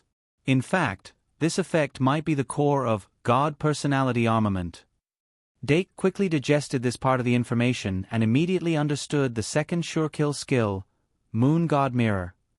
Moon God Mirror absorbs the moonlight and transforms the power of the moonlight into one's own magic power, allowing God Personality Armament, Moon God, to not consume any magic power during the night. Even during the day, the user can use the power of the moonlight stored in the Moon God Mirror to maintain the consumption of the armament. When necessary, the user can release all the power of the moonlight stored in the Moon God Mirror to create a round mirror made of moonlight that can completely block the opponent's attacks for 30 seconds and not be affected by most sure kill moves. It's a rechargeable sure kill move. I understand now. This Moon God Mirror is like an external energy core that can power God Personality Armament, Moon God. It also has an ability similar to Defend. With this Moon God Mirror, even if the opponent doesn't have the ability to recover magic power, they can still equip it. In this case, even if the duelist can't fight, this card can still be used. However, I'll have to test which magic fairies can and can't equip. Dake was overjoyed and immediately looked at the third sure kill move, Moon Palace Chariot. In fact, among the 4 sure kill moves of Moon God, Moon Palace Chariot was the one that Dake was most familiar with. This was because Luo C's Aurora Moon Rabbit card had this sure kill move. Moon Palace Chariot creates a huge and beautiful Moon Palace Chariot in the air, causing all living beings within the range of the Moon Palace Chariot to receive a boost in charm and healing. On a full moon night, Moon God's Blessing can be used. If Moon God is used, Mesmerizing Body and Moonlight Praise can be obtained. Moon God's Blessing releases a large area of healing light, causing all living beings within the range of the Moon Palace Chariot to recover 1/3 of their maximum HP. Mesmerizing Body. Sometimes, the opposite sex that comes into contact with it will be mesmerized. Moonlight Praise absorbs moonlight and recovers 1% of your maximum magic power every second. This sure kill move, Dake's eyelids twitched. Moon Palace Chariot was without a doubt a field skill, but he originally thought that it was more of an ornamental type than a practical one. He didn't expect it to have an additional effect on Moon God. Mesmerizing Body and Moonlight Praise. Dake raised his hand and looked at the Diru beast. His fingers were restless as he wanted to test it out. In fact, he was very familiar with Mesmerizing Body, so there was no need to test it out. In short, the main problem with Moon Palace Chariot is its duration. It can only be maintained for about 3 minutes, and it isn't a field skill like Paradise that can be maintained for a long time. However, the duration of armament evolution is limited, so it shouldn't be a big problem. Dake calmed himself down and finally looked at the last sure kill move, Lunar Eclipse. Lunar Eclipse. Summon moonlight to attack the target. Each ray of moonlight can cause corrosion damage and stun the target for a short time. You can summon up to 12 rays of moonlight in a row. If released on a full moon night, the power will be doubled.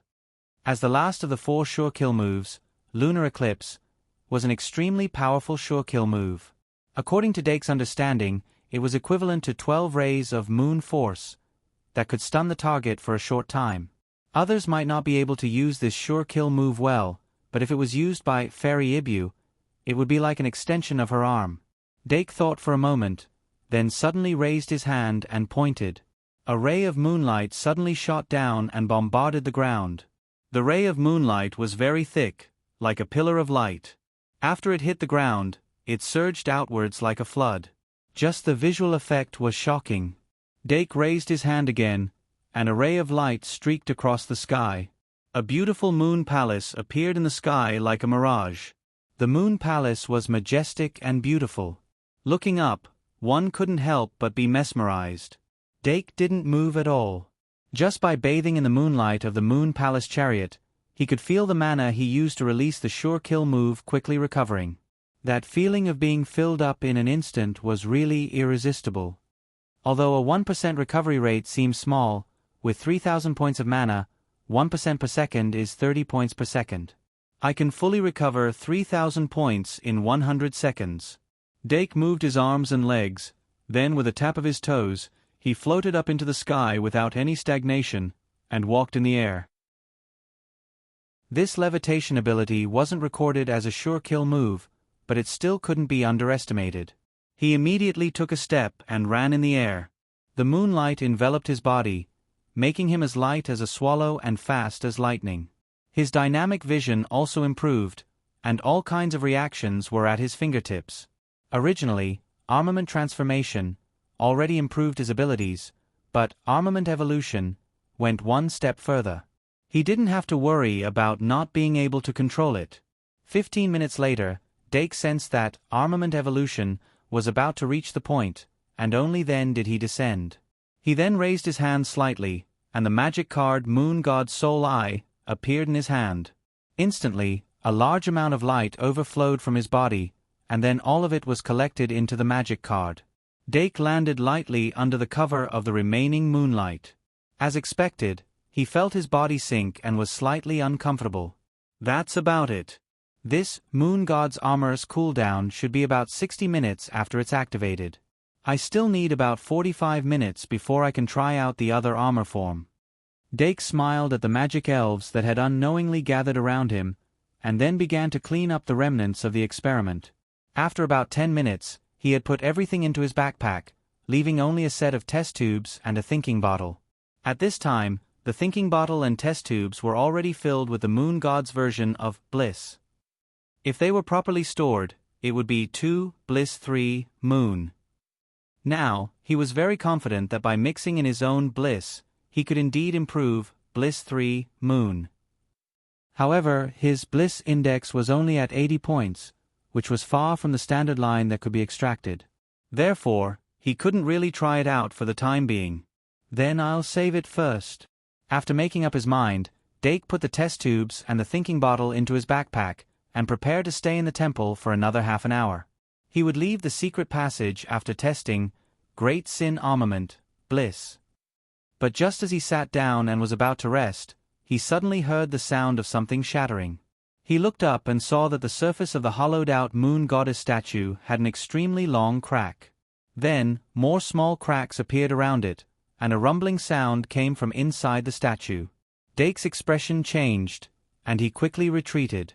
Just as he reached the entrance of the temple, the moon goddess statue collapsed and turned into dust in an instant. Then, the entire temple shook, and it was obvious that it was going to collapse. Sure enough, without the moon god's remnant soul, this temple will eventually cease to exist. Dake's eyes flashed, and the magic cards in his hand fanned out, and the magic elves around him turned into light, and in the blink of an eye, the little demon beast and the lion beast were beside him. "Let's go, lion beast." Okay. The lion beast bent down slightly, and immediately used its thick arms to lift him onto its shoulders. Dake sat on its shoulders, and casually put away the last of the paradise. As the light receded, the lion beast suddenly turned around, and the torches on both sides of the passage lit up automatically, continuing to illuminate the path ahead. Rumble! Dake suddenly turned his head, and saw that the majestic temple had collapsed, and billowing smoke rose into the sky, completely drowning the temple. After that, Dake did not stay in the secret passage for long. After nearly 3 hours of running, the lion beast finally ran out of the secret passage. At this time, the closing time was not yet up, and after Dake came out of the secret passage, he put the lion beast back into the magic card, and then quickly walked to the Tower of the Aristocrats, and pushed the door open under the watchful eyes of the feathered serpent magic statue. There was almost no one in the common room, and he exhaled, passed through the common room, and quickly went up the stairs. Not long after, he finally returned to his dormitory. Meow. Dake bent down, reached out and picked up the catnip grass that pounced on him, and then took out the magic clerk to summon. After that, he left the rest of the summoning to it. After putting down his backpack, he could not wait to pick up the moon goddess's soul eye again. In the name of Dake Dimeng, magic summoning. The moon goddess's soul appeared in the summoning circle, and then looked around curiously, and asked curiously, "Is this your bedroom?" "You can say that." Dake smirked, and said, "Can I use you for a while more?" The moon goddess's soul. When she turned around in surprise, Dake had already recited the Great Sin Armament, Bliss' opening sentence. In the name of Dake Dimeng, magic summoning. As soon as he finished speaking, the strange weapon in the moon goddess's soul's hand suddenly shone brightly. In the blink of an eye, the body of the moon goddess's soul, including the silver mirror, was absorbed by the weapon, and only the weapon was left floating quietly in the air. This second form, is it a weapon-type equipment? Dake thought, and then reached out his hand to grab it, and suddenly, a stream of information flowed from his fingertips into his brain, and he had a better understanding of this equipment. Card name, Bliss Longing, Great Sin Armament. Type, Item Card, Effect. Within the range of the light of bliss, all the opponent's weapons will be nullified, and their equipment will be disintegrated. 2 in 1 4000 plus. Chapter 435. Nullify the effects of weapons? Isn't that the defensive ability of the Great Sin Armament from Horizon Over the Border? Dake frowned slightly and raised the blissful longing, pointing it lightly at the little fiend. Suddenly, a pink beam shot out from the Warhammer's head and shone on the little fiend's body. Of course, nothing happened. The little fiend looked at Dake with a puzzled face, asking doubtfully, "What are you doing?" Dake said casually, "Just watch." The little fiend's face suddenly darkened. There wasn't much need to test the blissful longing's weapon nullification ability. What Dake wanted to test was the effect of the weapon nullification. But the only weapon he really needed to equip was the godly persona armament, Moon God. The two were two forms of the same weapon card, so he naturally couldn't test them out. That's not right. There is one more person who can see the effect of the weapon nullification. Dake thought, and immediately had the fairy Ibu, who had just been summoned, put on the moonlight dress. The first website is https://m. Vipkanchu. VIP. Although the fairy Ibu was a little confused, she still obediently took out the weapon card from her little wardrobe and handed it to Dake with both hands.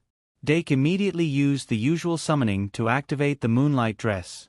A circle of pink light then appeared around the fairy Ibu's waist, and gradually turned into a cute little dress.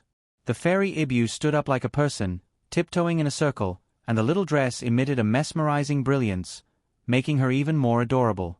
Dake then whispered, "Coming." The fairy Ibu, squeak. Dake immediately pointed the blissful longing at her, and the fairy Ibu was reflected in the light of bliss.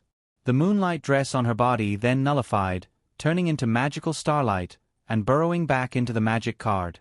Dake turned back to look at the moonlight dress in his hand, and found that it had already turned into a grayish-white from the exhaustion of magic. Clearly, it couldn't be used for a while. Is this the weapon nullification? If it's not a magic card, it probably won't return to the card, but it will most likely leave the body and temporarily lose its power. This is simply a nightmare for a deck that focuses on weapons and armors. Dake suddenly came back to his senses and couldn't help but ponder. I just don't know if it will work on high-level weapons and equipment. In any case, it's still a divine card. Its authority shouldn't be low. And it doesn't seem to be on cooldown? Just as Dake was deep in thought, the pink glow on blissful longing suddenly dimmed and stopped glowing. He was silent for a moment. Then, he quickly looked up at the clock and calculated, it lasts for about 3 minutes, but it's already very terrifying. Moreover, during this 3-minute duration, he didn't consume any mana, but he could clearly feel the power of bliss fluctuating.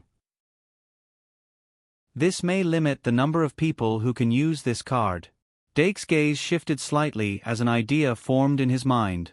But now that it was almost midnight and he was tired from the day, he was not in the mood to continue. Moreover, this divine card was already in his hands, so there was no need to rush. Then what I need to do now is to inject bliss into the insect tree and store it. After everything was done, Dake got into bed and felt comfortable. The harvest from this trip to the secret passage was much more than he expected. Especially the crafting of Moon God's Soul Eye. It was simply a pleasant surprise.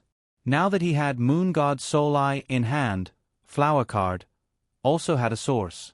If he could study Love Magic Circle thoroughly in the future, he could make Flower Card himself without worrying about Flower Card losing its effect.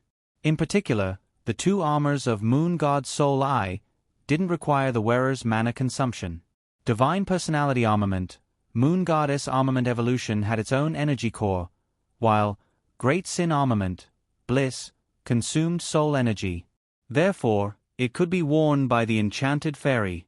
Moreover, Armament Evolution didn't seem to require the wearer's body size. After all, it was evolving into a digital beast. The only limitation was that it could only be worn by Bliss's enchanted fairies. However, in Dake's deck, there were quite a few enchanted fairies that relied on Bliss. He counted a little. There was Dream Demon, Milk Jar, Fairy Ibu, and Vampire's Daughter. If he had to count, Chocho Sea Lion actually had Bliss in its body. In addition, Illusory Beast, Ibu, Curse Cage, Little Demon, and Illusory Beast, Ever-Changing Beast, could all use Bliss's Great Sin card to evolve or increase their stars.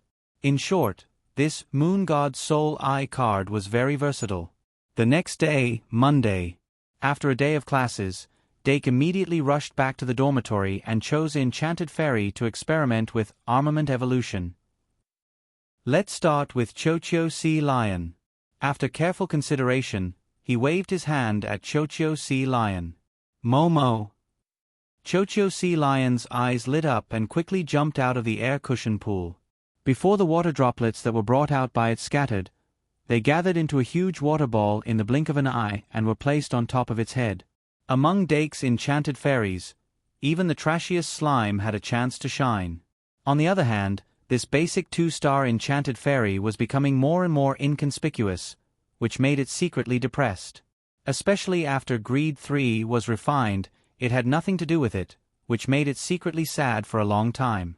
Now that there was finally a new opportunity, of course, it wanted to fight for it. Dake hugged Chocho Sea Lion, then lifted the water ball and placed it in the pool on the experiment table. He smiled at it and said, "Next, I'm going to test the feasibility of using armament evolution on you. You need to work hard." Chocho Sea Lion immediately nodded. Dake put it back on the ground and directly used a normal summoning spell to activate Moon God Soul Ice Godhead Armament. In an instant, the afterimage of the Moon God's soul appeared behind Chocho Sea Lion and opened its arms to hug it. Chocho Sea Lion, Armament Evolution. Chocho Sea Lion's body suddenly floated up and became a shining object under the Moon God's power. Its body changed dramatically under the moonlight, and there were obvious signs of evolution. Dake's heart calmed down a little.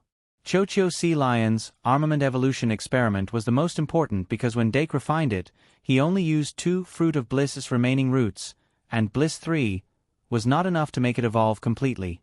Jealousy was probably the most compatible with it, and Bliss was only a small part of it. If even Chocho Sea Lion could successfully armament evolution, then other enchanted fairies with the Bliss factor should also be able to do it. After that, all he needed to do was to experiment on enchanted fairies without the Bliss factor to get the final conclusion.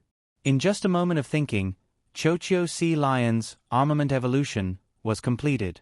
Moon God, who was covered in silver armor, appeared under the moonlight with an awe-inspiring posture. Dark immediately checked the magic card and found that the Moon God, evolved from the Sea Lion's Moon God, and his own Moon God, were not much different in terms of data. Even if he looked carefully, he could only see some differences from the outside. For example, Chocho Sea Lion's Moon God had a little blue pattern on its face, and the lower half of its face that was exposed outside the mask was more feminine. But that was it. Very good. Dake gave his approval to Chocho Sea Lion's armament evolution. Chocho Sea Lion immediately pounced on him happily and pressed him to the ground in an instant. Chocho Sea Lion, who was trying to evolve for the first time, obviously didn't understand its sudden increase in strength. Dake laid on the ground, and he was hit by a strawberry. An hour later, Dake changed his experiment subject and put Little Devil in front of him. Then, he used Godly Personality Armament, Moon God. When the light shone, the afterimage of the Moon God's soul appeared behind Little Devil, but Little Devil didn't change at all. Dake looked at the enchanted card and found that Moon God's Soul Eye was already in cooldown. After another hour, he first let the Little Devil Beast evolve into a Hydalu Beast, and used the Divine Personality Armament, Moon God of the Moon God Soul Eye, on it again. The Heidi Road Beast evolved into Moon God very smoothly. At this point, the experiment results were very clear. After Dake carefully recorded it in his notebook, he tried it every hour so that all the enchanted fairies with the Bliss factor would have the experience of armament evolution. Among the two forms of Moon God Soul Eye, Godly Personality Armament, Moon God, would become his usual move, and Great Sin Armament, Bliss, would be a trump card that could counter Armament. Therefore, it was necessary to let the enchanted fairies get used to Armament evolution. In the last few days of April, Dake used Moon God Soul Eye and Greed 3 alternately every day so that the enchanted fairies could master their respective forms of evolution as much as possible. He himself continued to study Soul Loss Curse, and finally had some insights at the end of the month. In the blink of an eye, it was May. Shang Malian Academy finally entered the busy end of the semester, and the school championship was officially put on the agenda. It seemed that it wasn't until May that the students suddenly realized that there was a school championship. All the students, including the first years, had extra attention to the point comparison of the school championship. Although the first years couldn't participate in the school championship to obtain a huge amount of temporary credits, the results of the final exam would also be converted into temporary credits, and it would have a small but real impact on the final school championship. When the gap between the credits of the two branches was relatively small, it could also be decided. And every month, the students would involuntarily become grandet.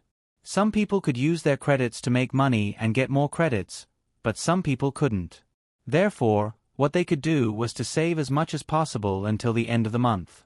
Of course, there were also some people who didn't care about this, or they could use their credits relatively freely when they had a huge advantage. At this time, the students would unconsciously compete with each other. In short, from the perspective of a bystander, it was quite interesting. As in previous years, the actual total credits of the four branches are not very different. In the end, it still depends on the school championship to determine the winner. At 8 o'clock in the evening on May 1st, Dake, D. Anna, and Luo C. were drinking black tea in the common room. From this time onwards, the students could check the total credits of the four branches from the branch card. The final total credits, which was the basis of the school championship, were divided into two parts: actual credits and temporary credits. Look at this button. It can divide the total credits of each branch into 7 parts and display them in the form of a histogram.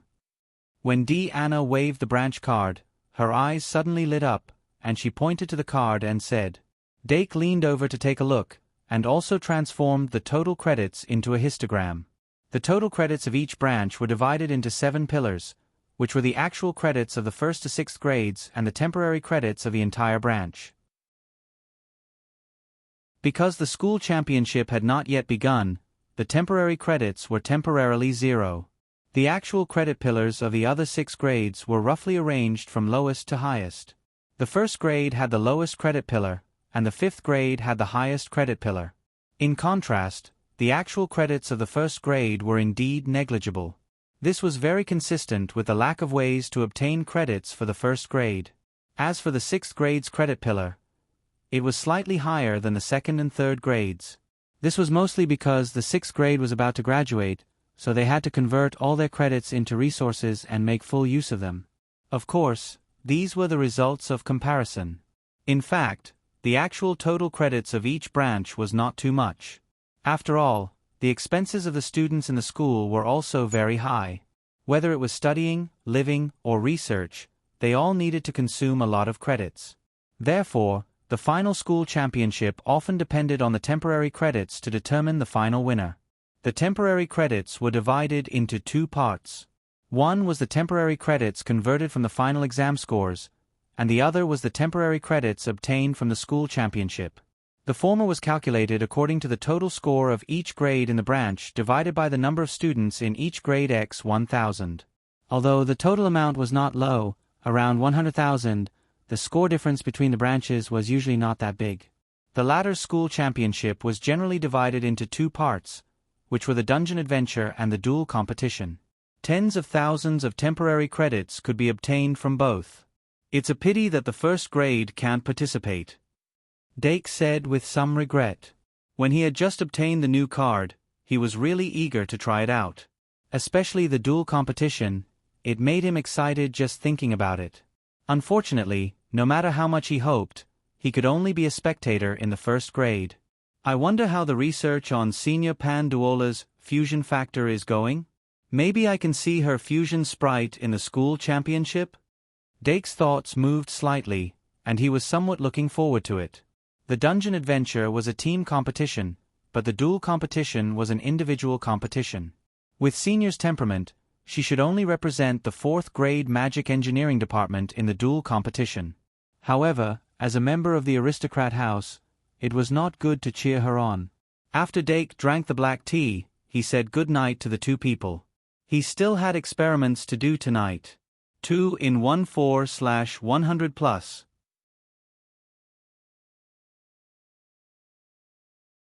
Chapter 436. When Dake returned to his dorm, he looked at the moon god's version of bliss that was still stored in the thinking bottle and scratched his head. He had originally planned to store the moon god's version of bliss in the insect tree, but there were only 8 branches on the insect tree. Even though each branch of the insect tree was well developed and could store 3 drops of great sin, it could only store 24 drops of great sin. Currently, his pride had 6 points and greed had 1 point. Because they had been condensed, they were about 5 points. However, because the great sins could not be mixed, he needed 3 branches to store them. That way, there were only 5 branches left that could be used to store the moon god's version of bliss.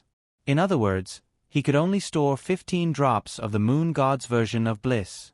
That left 45 drops of the moon god's version of bliss.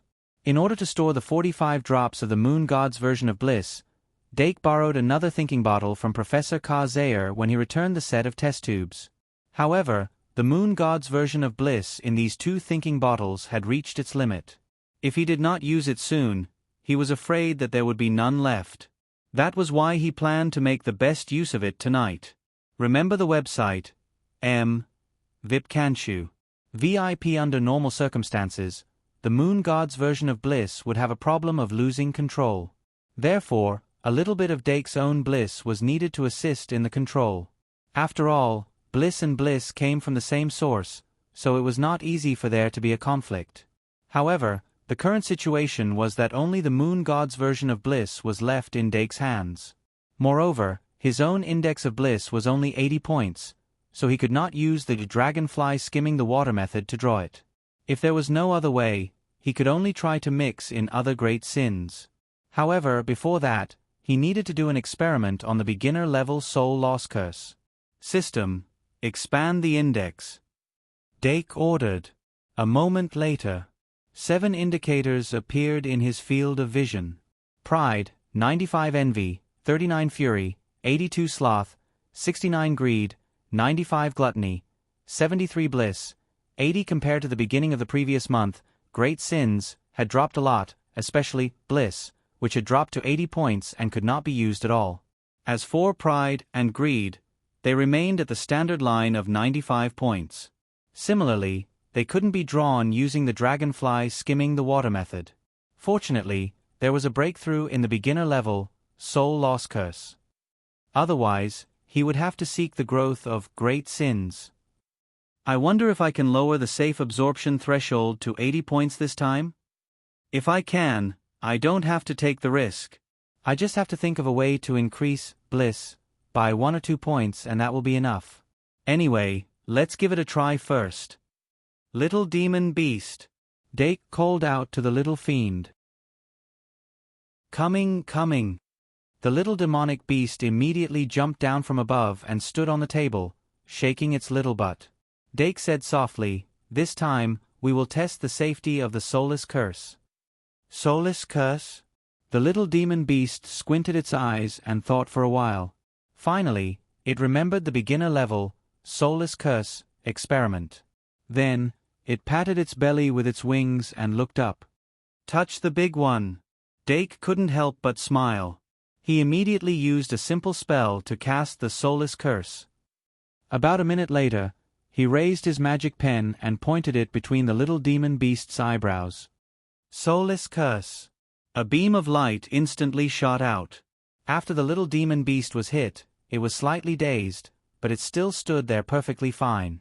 Dake observed carefully and thought. It seems that this beginner-level, soulless curse, is indeed much more effective than the beginner-level, soulless curse. Even with Professor Harvey's improvements, it's still hard to avoid a slight daze. This is not a good sign. When using the magic brain dropper to draw great sins, if there was a serious daze, the consequences would be very serious. This beginner, soulless curse daze effect was still very weak, but what if it was intermediate or advanced? This meant that if Professor Harvey's improvements were indeed at the limit, then the intermediate and advanced soulless curse could no longer be used to safely draw great sins. After Dake recorded his findings, he used the happy card on the little demon beast. After being hit by the happy card, the little demon beast was obviously more intoxicated than when it was not under the soulless curse. As for the other disadvantages, they did not show. Dake carefully thought for a long time and finally decided to experiment on himself. I won't use the underworld spirit spell with it for now. I'll just test the effect of this beginner, soulless curse. He calmed down a little and pointed at his temple to cast the beginner version of the soulless curse. Soulless curse. At that moment, he could clearly feel a slight tremor in his brain, and he was in a daze, unable to focus. His eyes narrowed. He gritted his teeth and forced his mind to focus. After a while, he finally managed to withstand it. If I use this soulless curse multiple times, it might even have a training effect on my mind. He shook his head slightly. Then, before the effect of the soulless curse disappeared, he picked up the magic brain dropper from the experiment table, closed his eyes, and focused his mind to sense it. He first chose pride, which was already at 95 points. When he activated his emotions, he could clearly feel that there were traces of emotions floating out. However, he did not use the magic dropper to draw it. Instead, he used his senses, which had been honed for a long time, to sense the great sins. The amount of overflow is about 5 points. Only to bring the standard to 90 points? Dake could not help but frown. He immediately adjusted his thoughts, put away pride, and activated bliss, which was at 80 points. Bliss could be said to be the easiest great sins to activate, but no matter how hard he tried, he could not make bliss overflow. After 3 minutes, Dake relaxed. At this point, he was very sure that this beginner, soulless curse could only bring the standard to 90 points, and it could not go any further. 90 points. Based on the current situation, I can get pride and greed. If I have to choose between the two, I'll naturally choose pride. Dake did not hesitate in this regard. He first rested for half an hour, then used soulless curse and underworld spirit spell at the same time to trigger pride to overflow out of his head, and he successfully extracted a 1.5-point drop of pride. This way he had 7.5 points of pride and 1 point of greed in his hand. 2 experiments. One is the cultivation of pride and the creation of dragon seed, and the other is the creation of bliss 3 moon. Let's start with the easy ones. Dake took a deep breath and took out the materials and tools that he had prepared beforehand. First, he began the creation of bliss 3 moon. At the beginning of the experiment, he was already prepared for failure. After all, the so-called 7 great sins had different attributes and characteristics. Especially, pride and bliss, which represented the sun and the moon, light and darkness. They were completely opposite existences. If he simply mixed them together, there would be a high probability of conflict. As for greed and bliss, they had a certain degree of compatibility. At least in terms of emotions, there was not much conflict. In fact, Dake had wanted to experiment with great sins for a long time, but he actually needed a lot of great sins, and he did not have any extra to waste. This time, although he was forced to do so, he finally caught a chance. With 1 point of greed and 30 points of bliss as the main experiment materials, he could prove something. After he was ready, Dake placed a blank magic card in the middle of the table and immediately began the creation. He was already very familiar with the creation of Great Sin card, so he did not have to worry about failure. After a short while, he had boiled brain juice and sealing fluid, and he smeared the brain juice evenly on the blank magic card. After the brain juice was smeared, Dake carefully picked up the magic brain dropper and pulled out greed first. The purpose of putting in greed first was to better observe the reaction between bliss and greed. Compared to Dake's bliss, the moon god's bliss was diluted by 3 times, except for the lack of some special factors. 1 drop of bliss was equivalent to 1/3 of Dake's bliss. It was actually easier to observe if he used it. Chirp, chirp, chirp. Dake placed the magic brain dropper with 1 point of greed on the blank magic card and squeezed hard on the magic brain. As the magic brain screamed, the point of greed was dripped onto the card, and under the effect of brain juice, it quickly spread. That blank magic card was dyed with a dull blue hue. Dake focused slightly and took out a drop of bliss from the thinking bottle. He then placed the tip of the magic dropper on the blank magic card and squeezed hard on the magic brain. Drip. The drop of pink liquid that fell from the air quickly dripped onto the card that had been dyed blue by greed. The faint pink color was like a layer of oil floating on water, completely separated from greed. Dake did not immediately make a decision but continued to observe. However, after about 3 minutes of observation, he still shook his head. It was slightly different from his judgment. Greed and bliss could not be combined at all. The 2 types of great sins might not be conflicting, but they were not combined either. If that's the case, should I continue or stop my losses? Dake frowned slightly. Pure greed and bliss cannot be combined naturally, but that doesn't mean they cannot be combined under the influence of external forces. Perhaps the final refinement can cause these 2 types of great sins to combine to a certain extent. Just like the Diru beast and the black Diru beast, they are also the combination of pride and bliss. After careful consideration, he chose to continue. No investment, no return. This was not the time to be stingy with 1 or 2 materials. Therefore, he continued to inject bliss until the estimated 30 points of bliss of the moon god version were all injected. He then applied sealing fluid on the top and began to engrave the refinement array. In the end, the refinement array was successfully activated. Dake could clearly sense the internal reaction of the magic card, but he still had to wait for the actual situation. He was not in a hurry. He waited until the magic card was finally formed before he picked it up and cleaned it. The final magic card that was formed was still pink as usual. There was only a blue in the middle that represented greed. However, this blue dot did not have any other color mixed in. From the surface, greed and bliss still have not been combined. It seems like they are just stacked together. Let's see the effect. After preliminary observation, Dake injected magic to obtain information. This card, let's call it Bliss 3 Moon for now. After careful analysis, he could not help but frown with a strange look. From the description of Bliss 3 Moon, there was no trace of greed at all. It was as if that 1 point of greed was completely sandwiched by 30 points of bliss of the moon god version. There was neither conflict nor fusion. It had nothing to do with the magic card itself. He thought for a moment and summoned the little devil beast again. This time, the little devil beast could not help but show a bitter expression. He carefully probed, "Is it that?" Dake nodded, "Yes, it is that." "Wah!" The little devil beast screamed and subconsciously turned to run. But suddenly, its body stiffened and it did not move. From the corner of its eyes, it saw the little dream demon snickering by the wall. She had used her ultimate skill, telekinesis. Then Dake took the opportunity to activate Bliss 3 Moon. They cooperated well. The little devil beast bathed in the light of Bliss 3 Moon.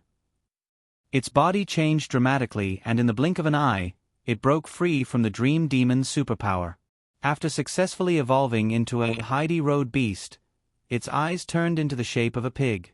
It subconsciously pounced on Dake. "Stop." However, as soon as Doc gave the order, it stopped in its tracks and stood still in its original position. In other words, although greed didn't take effect, Bliss 3 Moon became controllable. Dake's eyes revealed joy as he immediately tried to analyze it. After a long while, he found a clue and wrote in his notebook, I'm afraid it's the special factor contained in that drop of greed that changed Bliss 3 Moon. The 30 points of the moon god's version of bliss suppressed the 1 point of greed, but it couldn't suppress that special factor. Let's call it the demon god factor. No, let's call it the Dake factor. I can confirm that this factor definitely exists. As for whether or not it belongs to the demon god, it's hard to say. Also, I don't know what effect this factor has. Perhaps the reason why the Great Sin card can gain intelligence and why the Great Sin can protect the soul from being destroyed is related to this special Dake factor. Tisk, it's a bit embarrassing to use my own name to name it. Should I change it? 2 in 1 4000 plus. Fusion factor, plus Fruit of Pride, Dragon, plus Dragon's Reverse Scale, plus White Dragon Pearl equals.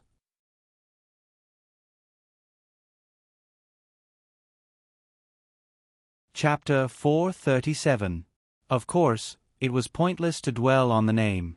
Dake successfully obtained the improved version of Bliss 3 Moon, but it also raised a lot of questions. First, it was about the method and meaning of combining 2 or more types of great sins. Next, it was about the meaning of the existence of the Dake factor, and whether or not it could be used. Finally, it was about the changes in dueling tactics brought about by the improved version of the Bliss 3 Moon.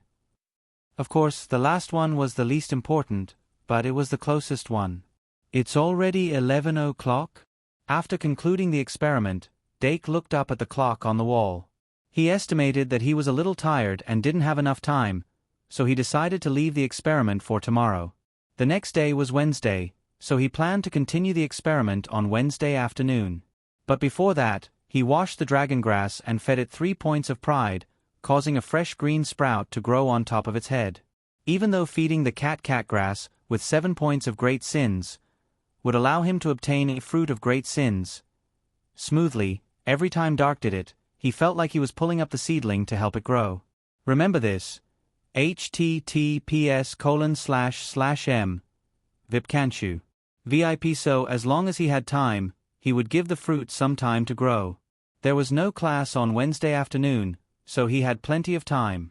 Dark pushed back the refining of the second Bliss 3 Moon to the evening and began to refine a magic guide fairy that he hadn't refined in a long time. Unlike the refinement of the Bliss 3 Moon, Dake prioritized crafting a dragon seed.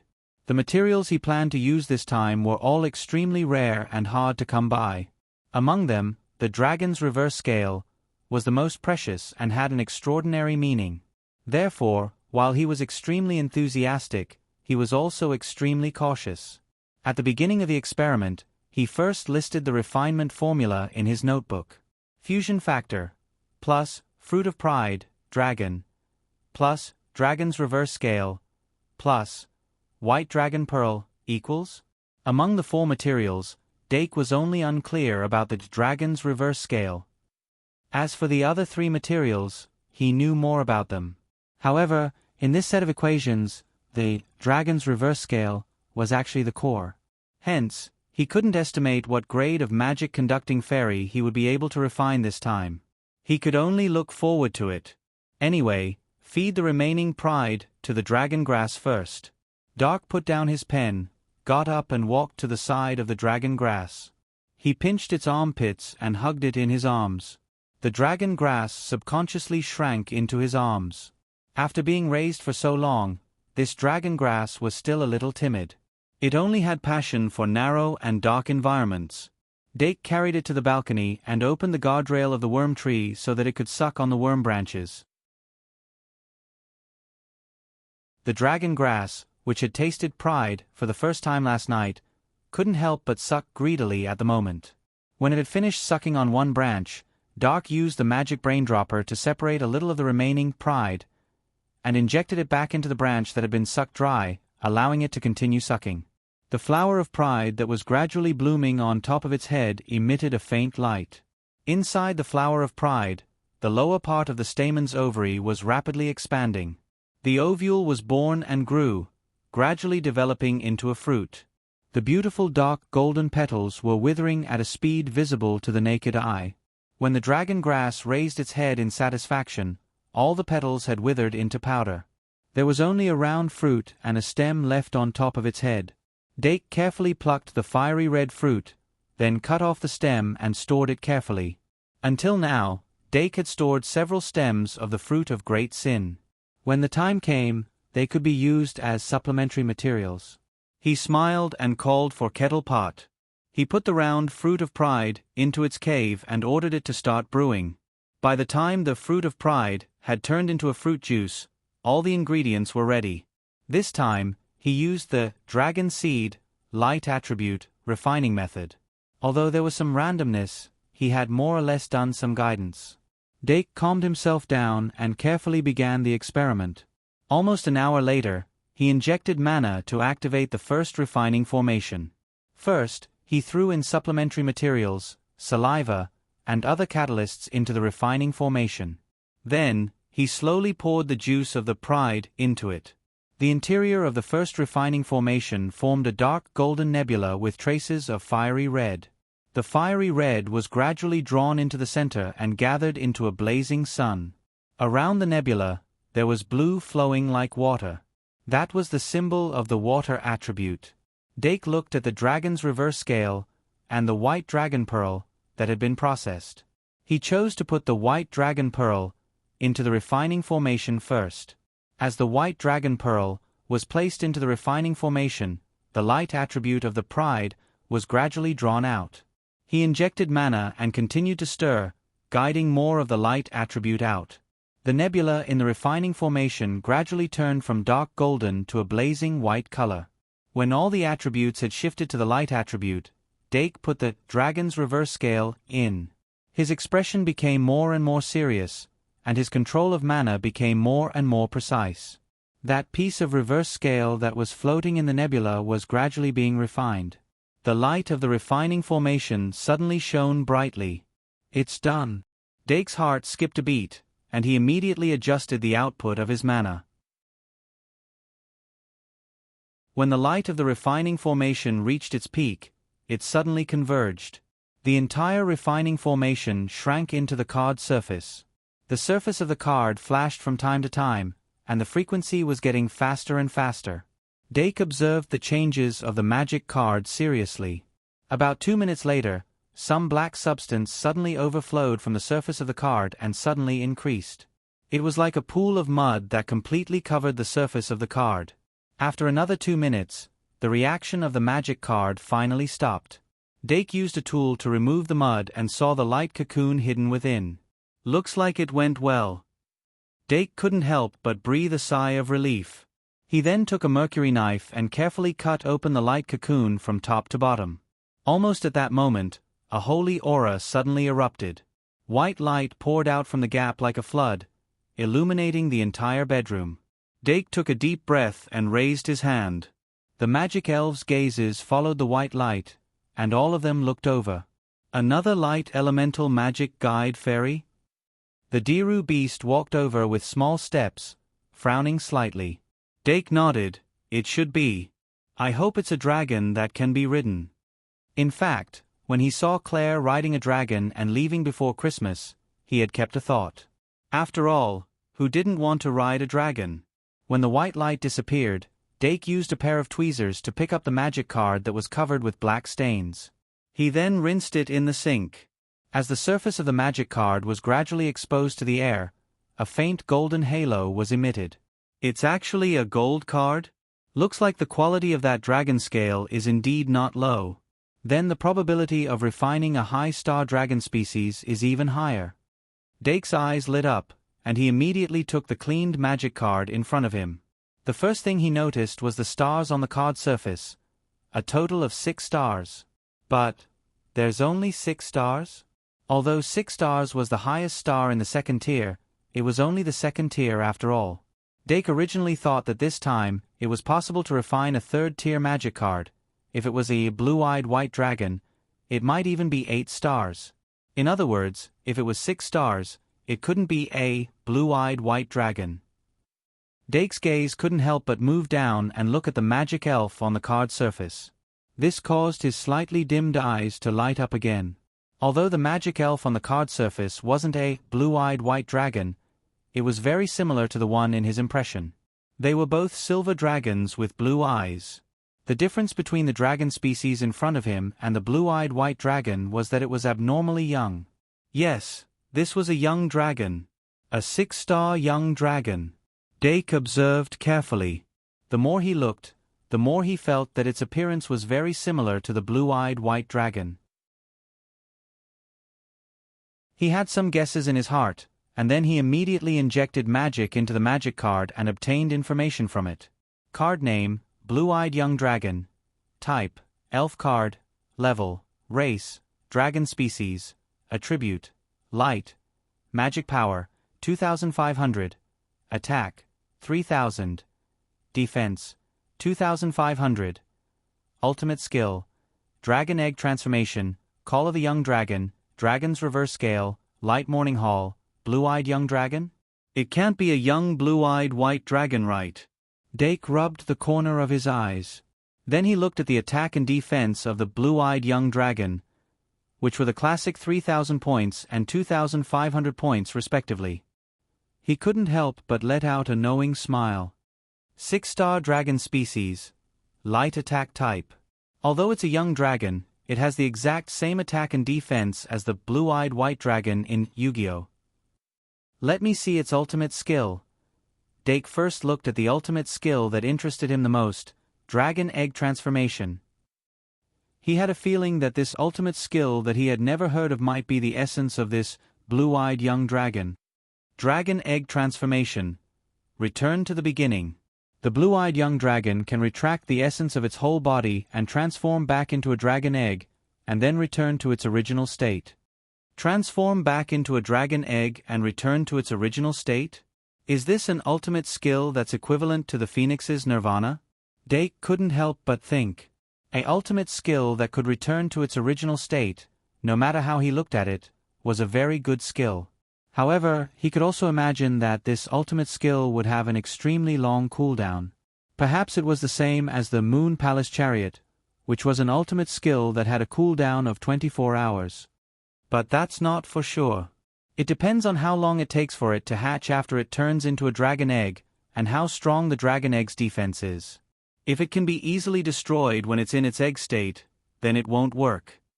Anyway, I'll have to try to find out. Dake left the suspense and continued to look at the second ultimate skill, Call of the Young Dragon. Call of the Young Dragon. When the blue-eyed young dragon is in danger, it will call to the sky and summon a white dragon with green eyes to its side. A summon ultimate skill? Dake's eyes couldn't help but light up. If the dragon egg transformation didn't bring him too much of a surprise, then the Call of the Young Dragon completely made up for the missing part. As the saying goes, if you beat the small one, the big one will come. This blue-eyed young dragon could use the Call of the Young Dragon to summon a blue-eyed white dragon, and perhaps even various subspecies of the blue-eyed white dragon. This was obviously a very powerful ultimate skill that could allow the blue-eyed white dragon and other blue-eyed white dragons in the deck to be directly summoned without any cost. Although it was clearly stated that it was temporary, a 3 to 4 minutes duration of the summon was enough. The only problem was, there had to be at least one blue-eyed white dragon or other blue-eyed white dragon. Although Dake had cultivated the blue-eyed young dragon, it would be very difficult to cultivate a second one. Although the cultivation this time was very close to success, it still wasn't complete. Moreover, the various materials needed to cultivate it were also very difficult to obtain. At least, he wouldn't be able to think about it in the short term. But even so, it still couldn't change the fact that this was a powerful ultimate skill.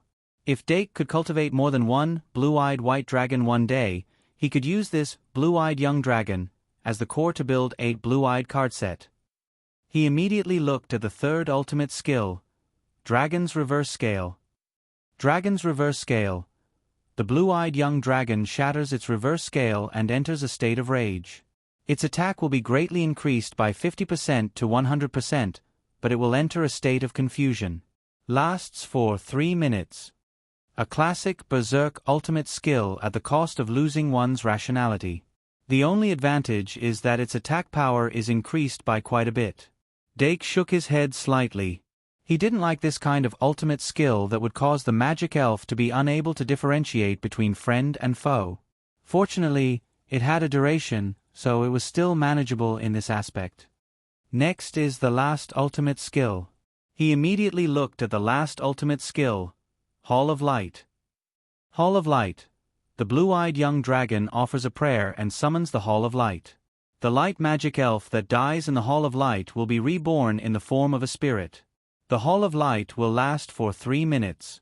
The spirit will last for 3 minutes and will not be affected by the disappearance of the Hall of Light. Another field skill. And it's a field skill that can allow the magic elf to be reborn temporarily. Dake suddenly had an idea. He knew that there was a field magic card in Yu-Gi-Oh! That was also called Hall of Light, but the effects of the two were obviously different. This is obviously a core ultimate skill that can be used to build a light element card set. It's a pity that among my magic elf, only the Diru beast has the light element. In conclusion, this blue-eyed young dragon is a magic elf card with great potential, but it doesn't seem to be compatible with my current card set. Dake thought carefully for a moment and decided to summon this blue-eyed young dragon to take a look. Perhaps there are still areas that I haven't studied thoroughly. 2 in 1 4000 plus.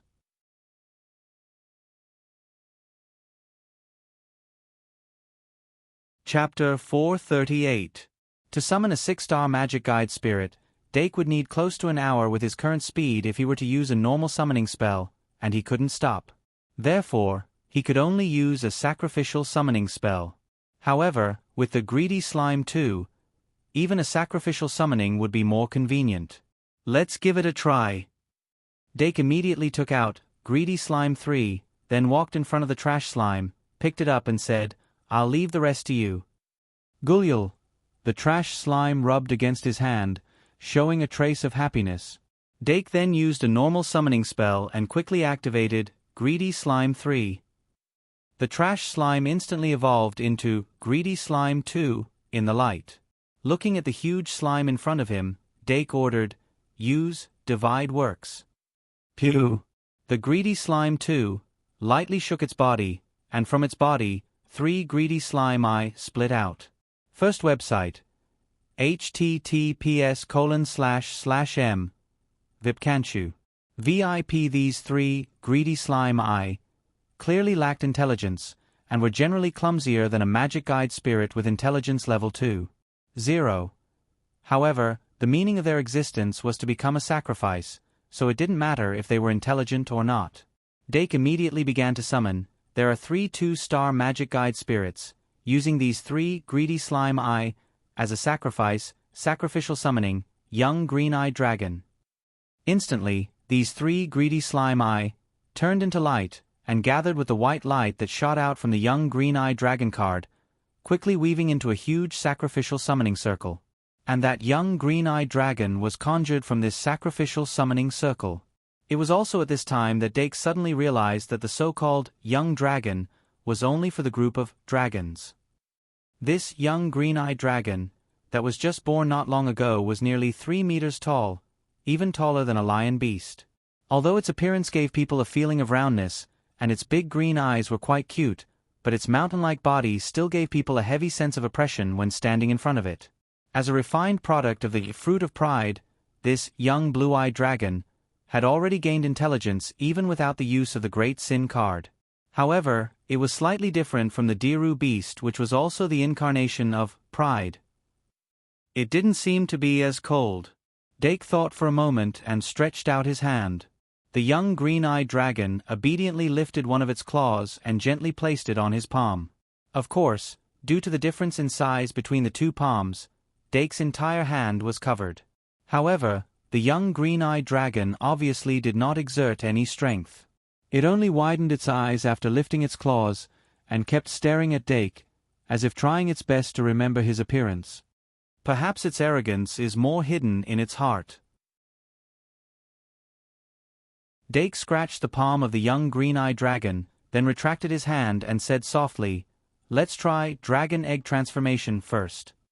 The young green-eyed dragon tilted its head, then opened its hands and held them above its head. After putting its palms together, it stood upright on one leg and spun around. Wah wah wah wah, after a burst of cheerful cries, the young green-eyed dragon closed its petals like a flower and turned back into a flower bud. The energy fluctuations it emitted out quickly converged, and its entire body shrunk rapidly in the light, turning into an egg shape. When the light disappeared, it had become a huge egg about 1.5 meters tall. Dake picked up the young green-eyed dragon magic card and was ready to check its status change. But when he fixed his gaze, he suddenly noticed that the name of the magic card had actually changed. What's going on? He saw the words written on the card, Primordial Dragon Egg. He was not unfamiliar with this change.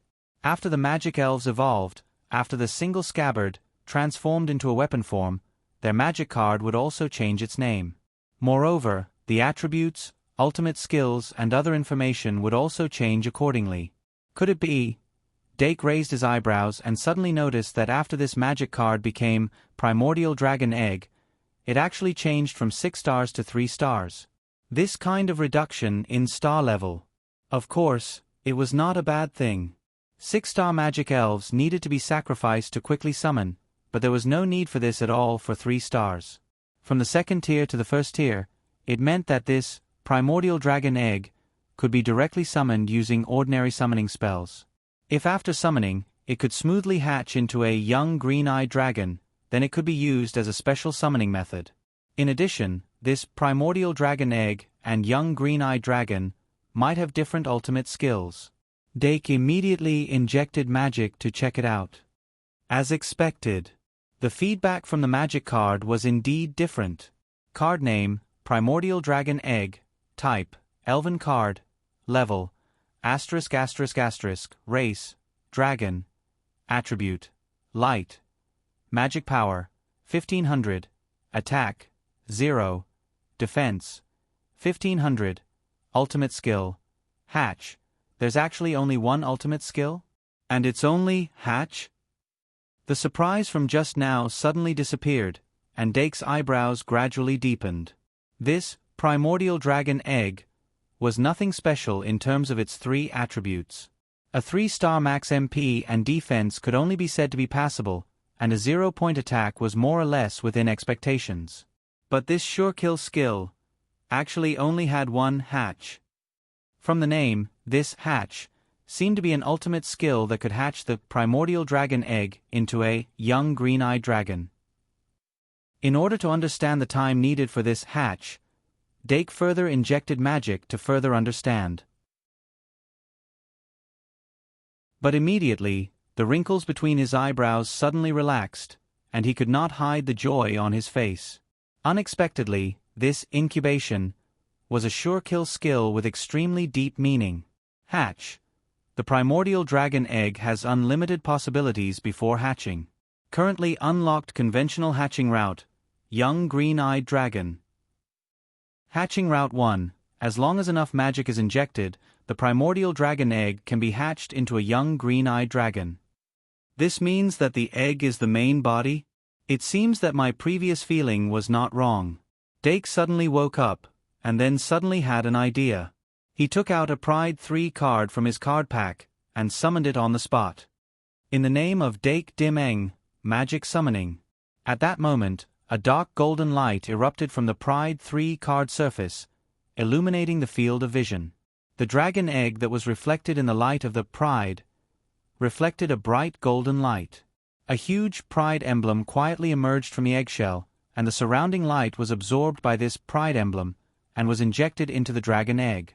The Primordial Dragon Egg that had unlimited possibilities gradually exuded an arrogant aura.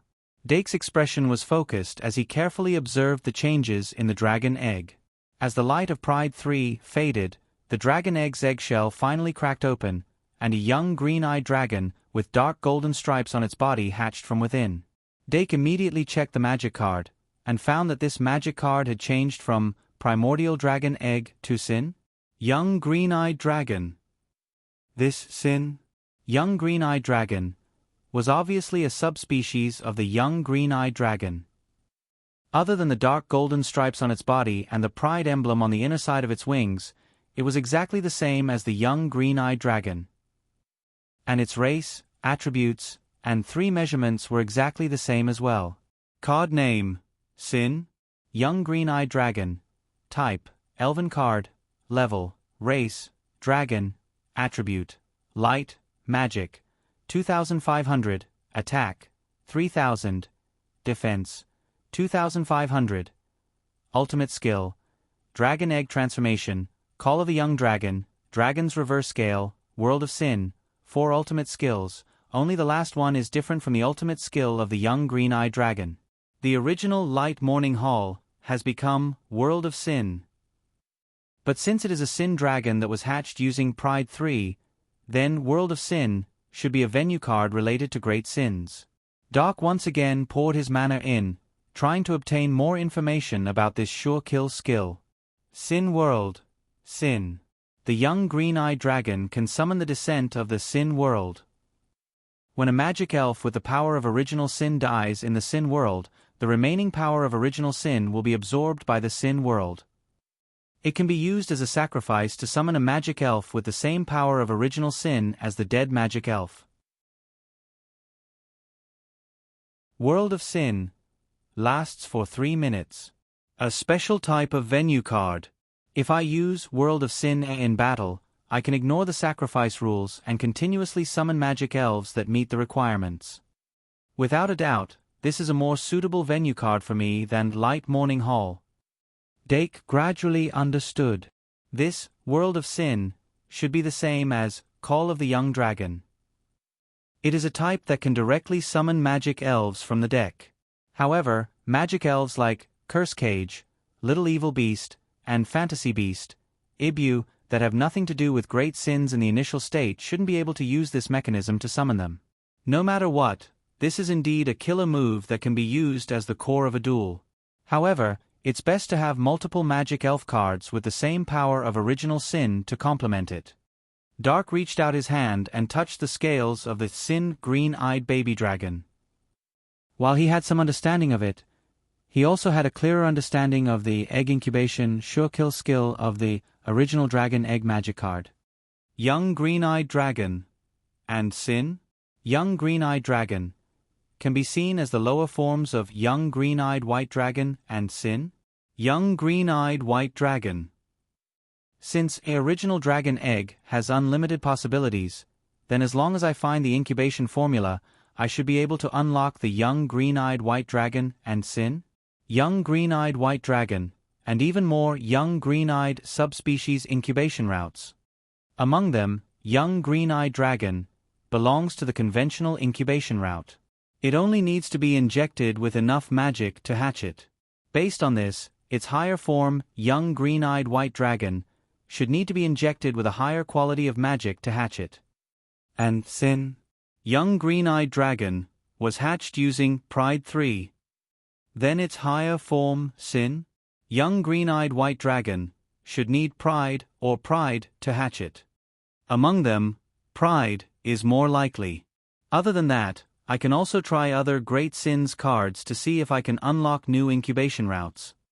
Anyway, let's see how long the cooldown of Dragon Egg Transformation is. Dragon Egg Transformation was obviously not the same as Weapon Form of Single Scabbard. Its cooldown was very long, but it was still shorter than Dake expected.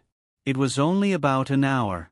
When the cooldown was over, Doc turned the Sin Green-Eyed Baby Dragon back into the Primordial Dragon Egg. Then he used Bliss 3, Greed 3, and Bliss 3, Moon, to experiment with it. However, other than Pride 3, the other Great Sins 3 could not prompt Original Dragon Egg to hatch. Is it because the attributes are wrong? Dake could not help but fall into deep thought. The Green-Eyed White Dragon is essentially of the light attribute. Only some special subspecies have other attributes, but there are still other attributes. Or, is it still because the energy level is not enough? After all, the subspecies of the Green-Eyed White Dragon are basically 8-star and above. Like the 2 types of green-eyed young dragons that have hatched so far, there are limitations. Forget it, after all, because there is no higher-level Great Sins card, I can't carry out further research. This time when I go back home for the long vacation, I must find a way to research great sins, to create a template for great sins.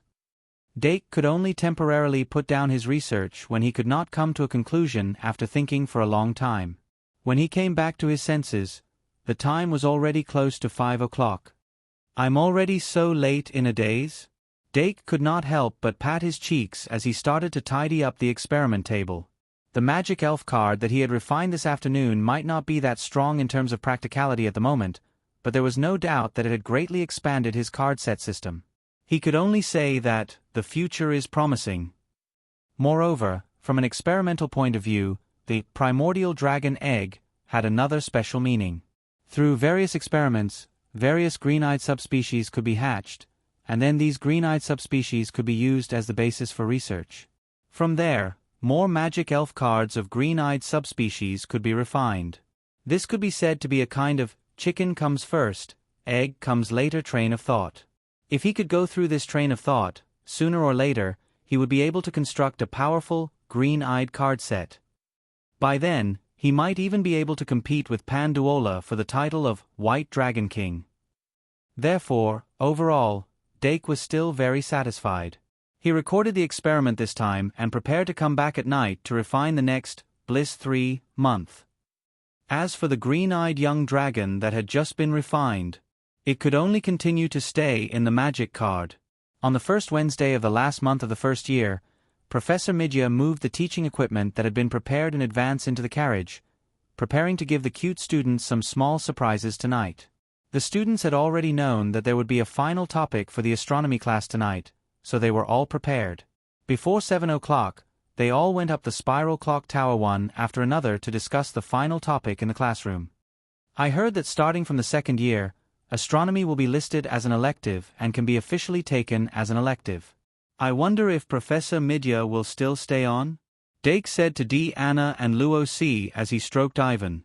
2 in 14/100 plus.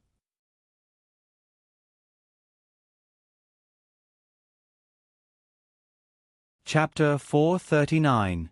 But how could D. Anna and Luo C. know about Professor Midya's intentions? The two shook their heads slightly. D. Anna muttered, I hope Professor Midya's final project won't be too difficult. Luo C. whispered, it shouldn't be too difficult. After all, astronomy is just a hobby class. You two shouldn't be too relaxed. Dake shook his head. Professor Midya isn't the kind of professor who would go easy on others. Also, she seems to have said that this time's astronomy assessment will also be recorded in the final grade. D. Anna suddenly exclaimed, Huh? Did she say that? Luo C's face also slightly collapsed. He hesitated and said, It seems like I have a little impression of it. Just as the students were having a heated discussion, the clock struck 7:30 in the evening. The class bell rang. This time, Professor Midya arrived on time. She still rode the pumpkin carriage and flew into the classroom through the open ceiling. However, Blood Maiden, who always secretly followed her to the classroom, was still in confinement. Midya Bartholomew, who walked into the church alone, picked up her magic wand and gently pointed it at the carriage. Then, a head-sized crystal ball flew out of the carriage out of thin air. She waved her hand again, and a total of 12 crystal balls flew in front of her in an orderly manner. Remember the website, Vipkanshu. 6. When the students were puzzled, Professor Midya narrowed her eyes and smiled. In the blink of an eye, it's the end of the semester. During my time at the Shang Malian Academy, I got along very well with everyone. But including tonight, there are only 4 astronomy classes left in this semester. I know a lot of people don't want to face it, but what will come will come. Today, I will assign the final project of the semester. I hope you can complete it and submit it to me within a month. Because this was something that had already been revealed, the students weren't surprised. Professor Midya turned around and wrote the word constellation on the blackboard. She said, Tonight's project is constellation. In the previous class, I briefly talked about constellation, but I didn't go in depth. The movement of the sun, moon, and stars in the universe affects the prosperity and decline of all things, even the fate of people. Horoscopes and astrology have always been closely related. We all know that everyone is born with a corresponding constellation, which is commonly known as the 12 zodiac signs: Aries, Taurus, Gemini, Cancer, Leo, Virgo, Libra, Scorpio, Centaur, Capricorn, Aquarius, Pisces. The constellation that we usually talk about is chosen from the 12 zodiac signs according to the time of birth. As the main constellations, these 12 constellations are the most well known. However, in reality, there are a total of 88 constellations in the universe. In recent years, more and more astrologers have discovered that the constellations of the 12 zodiac signs can only express a person's fate on the surface. If they want to truly study a person's fate, they have to start from a broader point of view. In other words, they have to study those 88 constellations. Astrologers define the 12 constellations corresponding to each person's birth as the outer constellations, and the wider 88 constellations as the inner constellations. And our final topic for this semester will be these 88 constellations. You have to find your own inner constellation and use it to make a prophecy for the holidays. Professor Midya raised her wand and gently tapped the 12 crystal balls in front of her. Suddenly, the 12 crystal balls began to split. When the splitting ended, there were a total of 88 crystal balls floating in the air. She raised her hand and the 88 crystal balls flew up. Then, they scattered and gathered together like stars to form a huge star chart. Ai Ma, who was sitting in the front row, raised her hand at this moment. Professor Midya asked, "Do you have any questions, Métis?" Ai Ma stood up as usual and said, "Professor, what should we do to find our own inner constellation?" Professor Midya saw that she was so cooperative and said with a smile, "There are many ways to determine one's inner constellation. Even every astrologer has their own method, and the results obtained will be different. I usually like to create a star palace maze and let people find their own inner constellation through their own hearts. This is also something we need to touch on in this class." "Star palace maze?" Ai Ma asked curiously. "Is it a type of illusion?" Professor Midya waved her hand and gestured for her to sit down. Then, she continued, "Your guess is correct, but it is closer to a dream. When people enter a dream, their inner and outer personality will be separated, and they will follow their heart more closely. The dream will guide you to find your own inner constellation. Tonight, we have 90 minutes. I will use 30 minutes to explain some basic knowledge to you. After that, I will give you 60 minutes to find your own inner constellation in the Star Palace Maze. I hope this trip to the Star Palace Maze will not only help you find your inner constellation, but also help you foresee your destiny in the next few months." Professor Midya's words were not impassioned, but her simple explanation attracted the attention of the students who couldn't help but immerse themselves in it. Their curiosity towards the secrets of the inner constellation and the Star Palace Maze realm made them interested. Dake's heart was also filled with curiosity. He knew about the existence of the 88 constellations from the very beginning, but the outer constellation and inner constellation were clearly definitions that only existed in this world. According to Professor Midya's explanation, the outer constellation is only the outer constellation. The inner constellation is the true fate. Let me calculate. I was born on the 6th of June. On the surface, I belong to the Gemini constellation of the 12 zodiac signs, but the inner constellation, Pegasus Meteor Fist? As long as it's not Cancer. Dake poked Ibusa's little nose and said, "I wonder what your inner constellation is." Ibusa twisted his head, indicating that he wanted to pay attention. Half an hour later, Professor Midya finished her lecture on basic knowledge. She pointed her finger and the 88 crystal balls flew around the classroom. Under her control, each crystal ball spun and emitted a nebula-like starlight. They connected to form an extremely complex array. Professor Midya glanced at the expectant students below the stage, and the corners of her lips curled up slightly. She said, "Relax your spirit and don't resist. Next, I'll bring you all into the Star Palace Maze realm and step into the Star Palace." Her voice gradually became lighter, and a special chanting sound came out of her mouth, accompanied by a surge of magic power that spread throughout the classroom. In the center of the 88 crystal balls, a constellation pattern gradually lit up. From the center of the array, a nebula-like glow was emitted. The entire array began to spin and turned into a deep starry sky. The little magisters in the classroom felt as if they were under the starry sky. Their spirit gradually emptied and their eyes slowly closed. Ibusa turned around and looked at his master, who had already closed his eyes. He followed suit and lay on the table and closed his eyes. Starlight sprinkled down from the starry sky, enveloping it as well. A mysterious energy fluctuation was emitted. The consciousness of everyone present, except for Professor Midya, was drawn into a dreamlike world. Dake felt his spirit being cleansed. His whole body became light and floaty. When he opened his eyes again, he was already in another place. Is this the Star Palace maze? He suddenly came back to his senses and noticed that he was in a world filled with mirrors. The whole world seemed to have been cut into countless pieces. From the shattered mirrors, a rainbow light was reflected. Red, green, yellow. Countless colors blended together and rushed into his brain with great impact.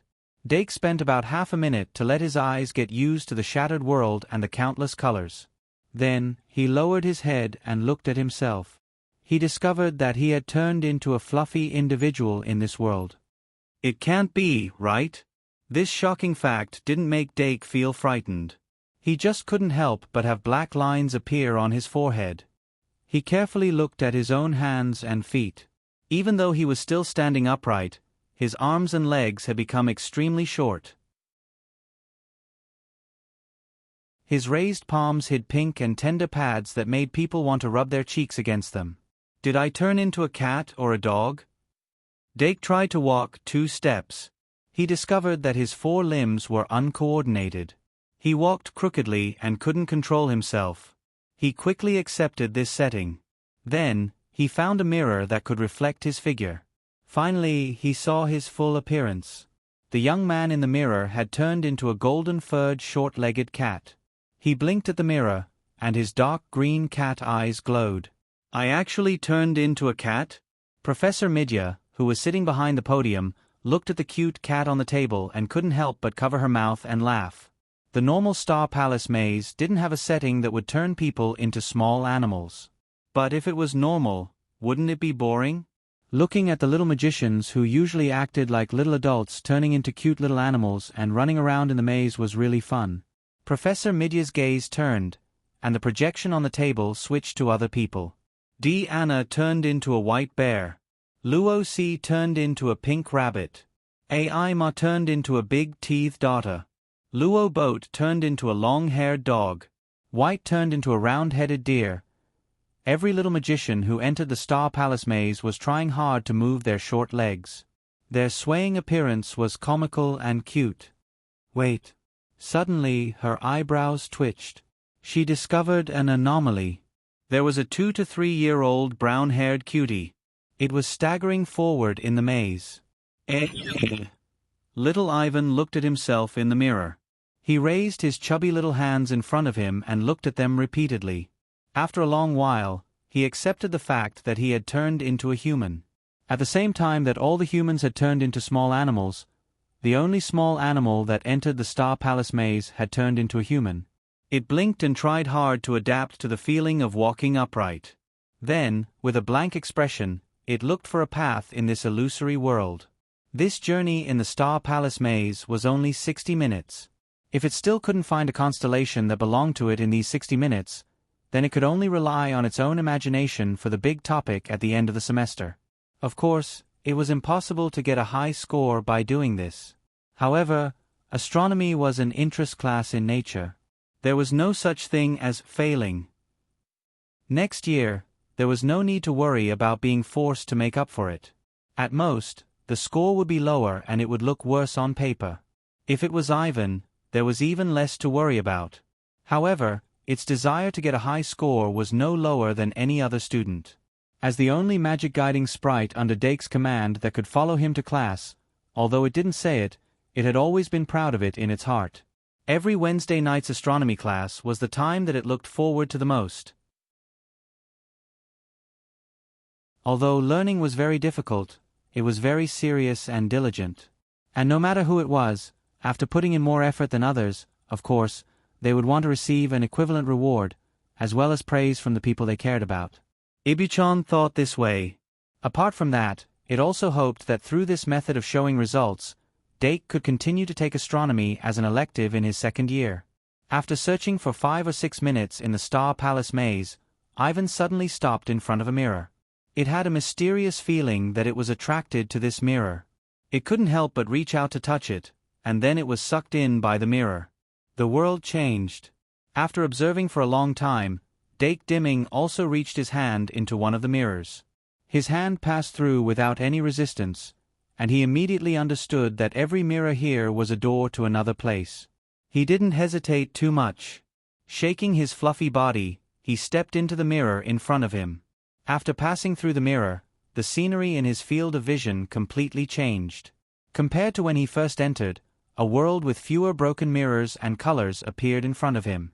Dake turned around and found that the mirror he had just passed through had disappeared without a trace. He didn't panic. After circling the surroundings twice, he chose another mirror and stepped into it. After going through it a few times, he finally found that there were fewer and fewer cracks in the world in front of him, and the rainbow colors that filled the screen were also gradually disappearing. The world became more and more monotonous because of this, and the paths in front of him became fewer and fewer. In the end, there was only one path that led straight to the end. He didn't hesitate to walk into this path that didn't have any forks in the road, and followed the winding path forward. He didn't know how long he had walked. Walls quietly erected on both sides of the path, and then the walls became transparent, becoming smooth mirrors at some point. When he turned around, countless reflections of himself were reflected in the mirror. A trace of fear suddenly appeared in his heart. Dake turned around abruptly, and only the front remained in his eyes. He couldn't be sure if the other students' journeys were the same as his own, but when he turned around and looked directly at the mirror, he really did feel a kind of endless terror, as if countless world lines of himself were moving forward at the same time. Only those who saw fate could feel the terror of fate. 2 in 1 4000 plus. You're tuning in to the Narrate and Escape YouTube channel. Don't forget to subscribe and join us on this journey to catch the most captivating stories.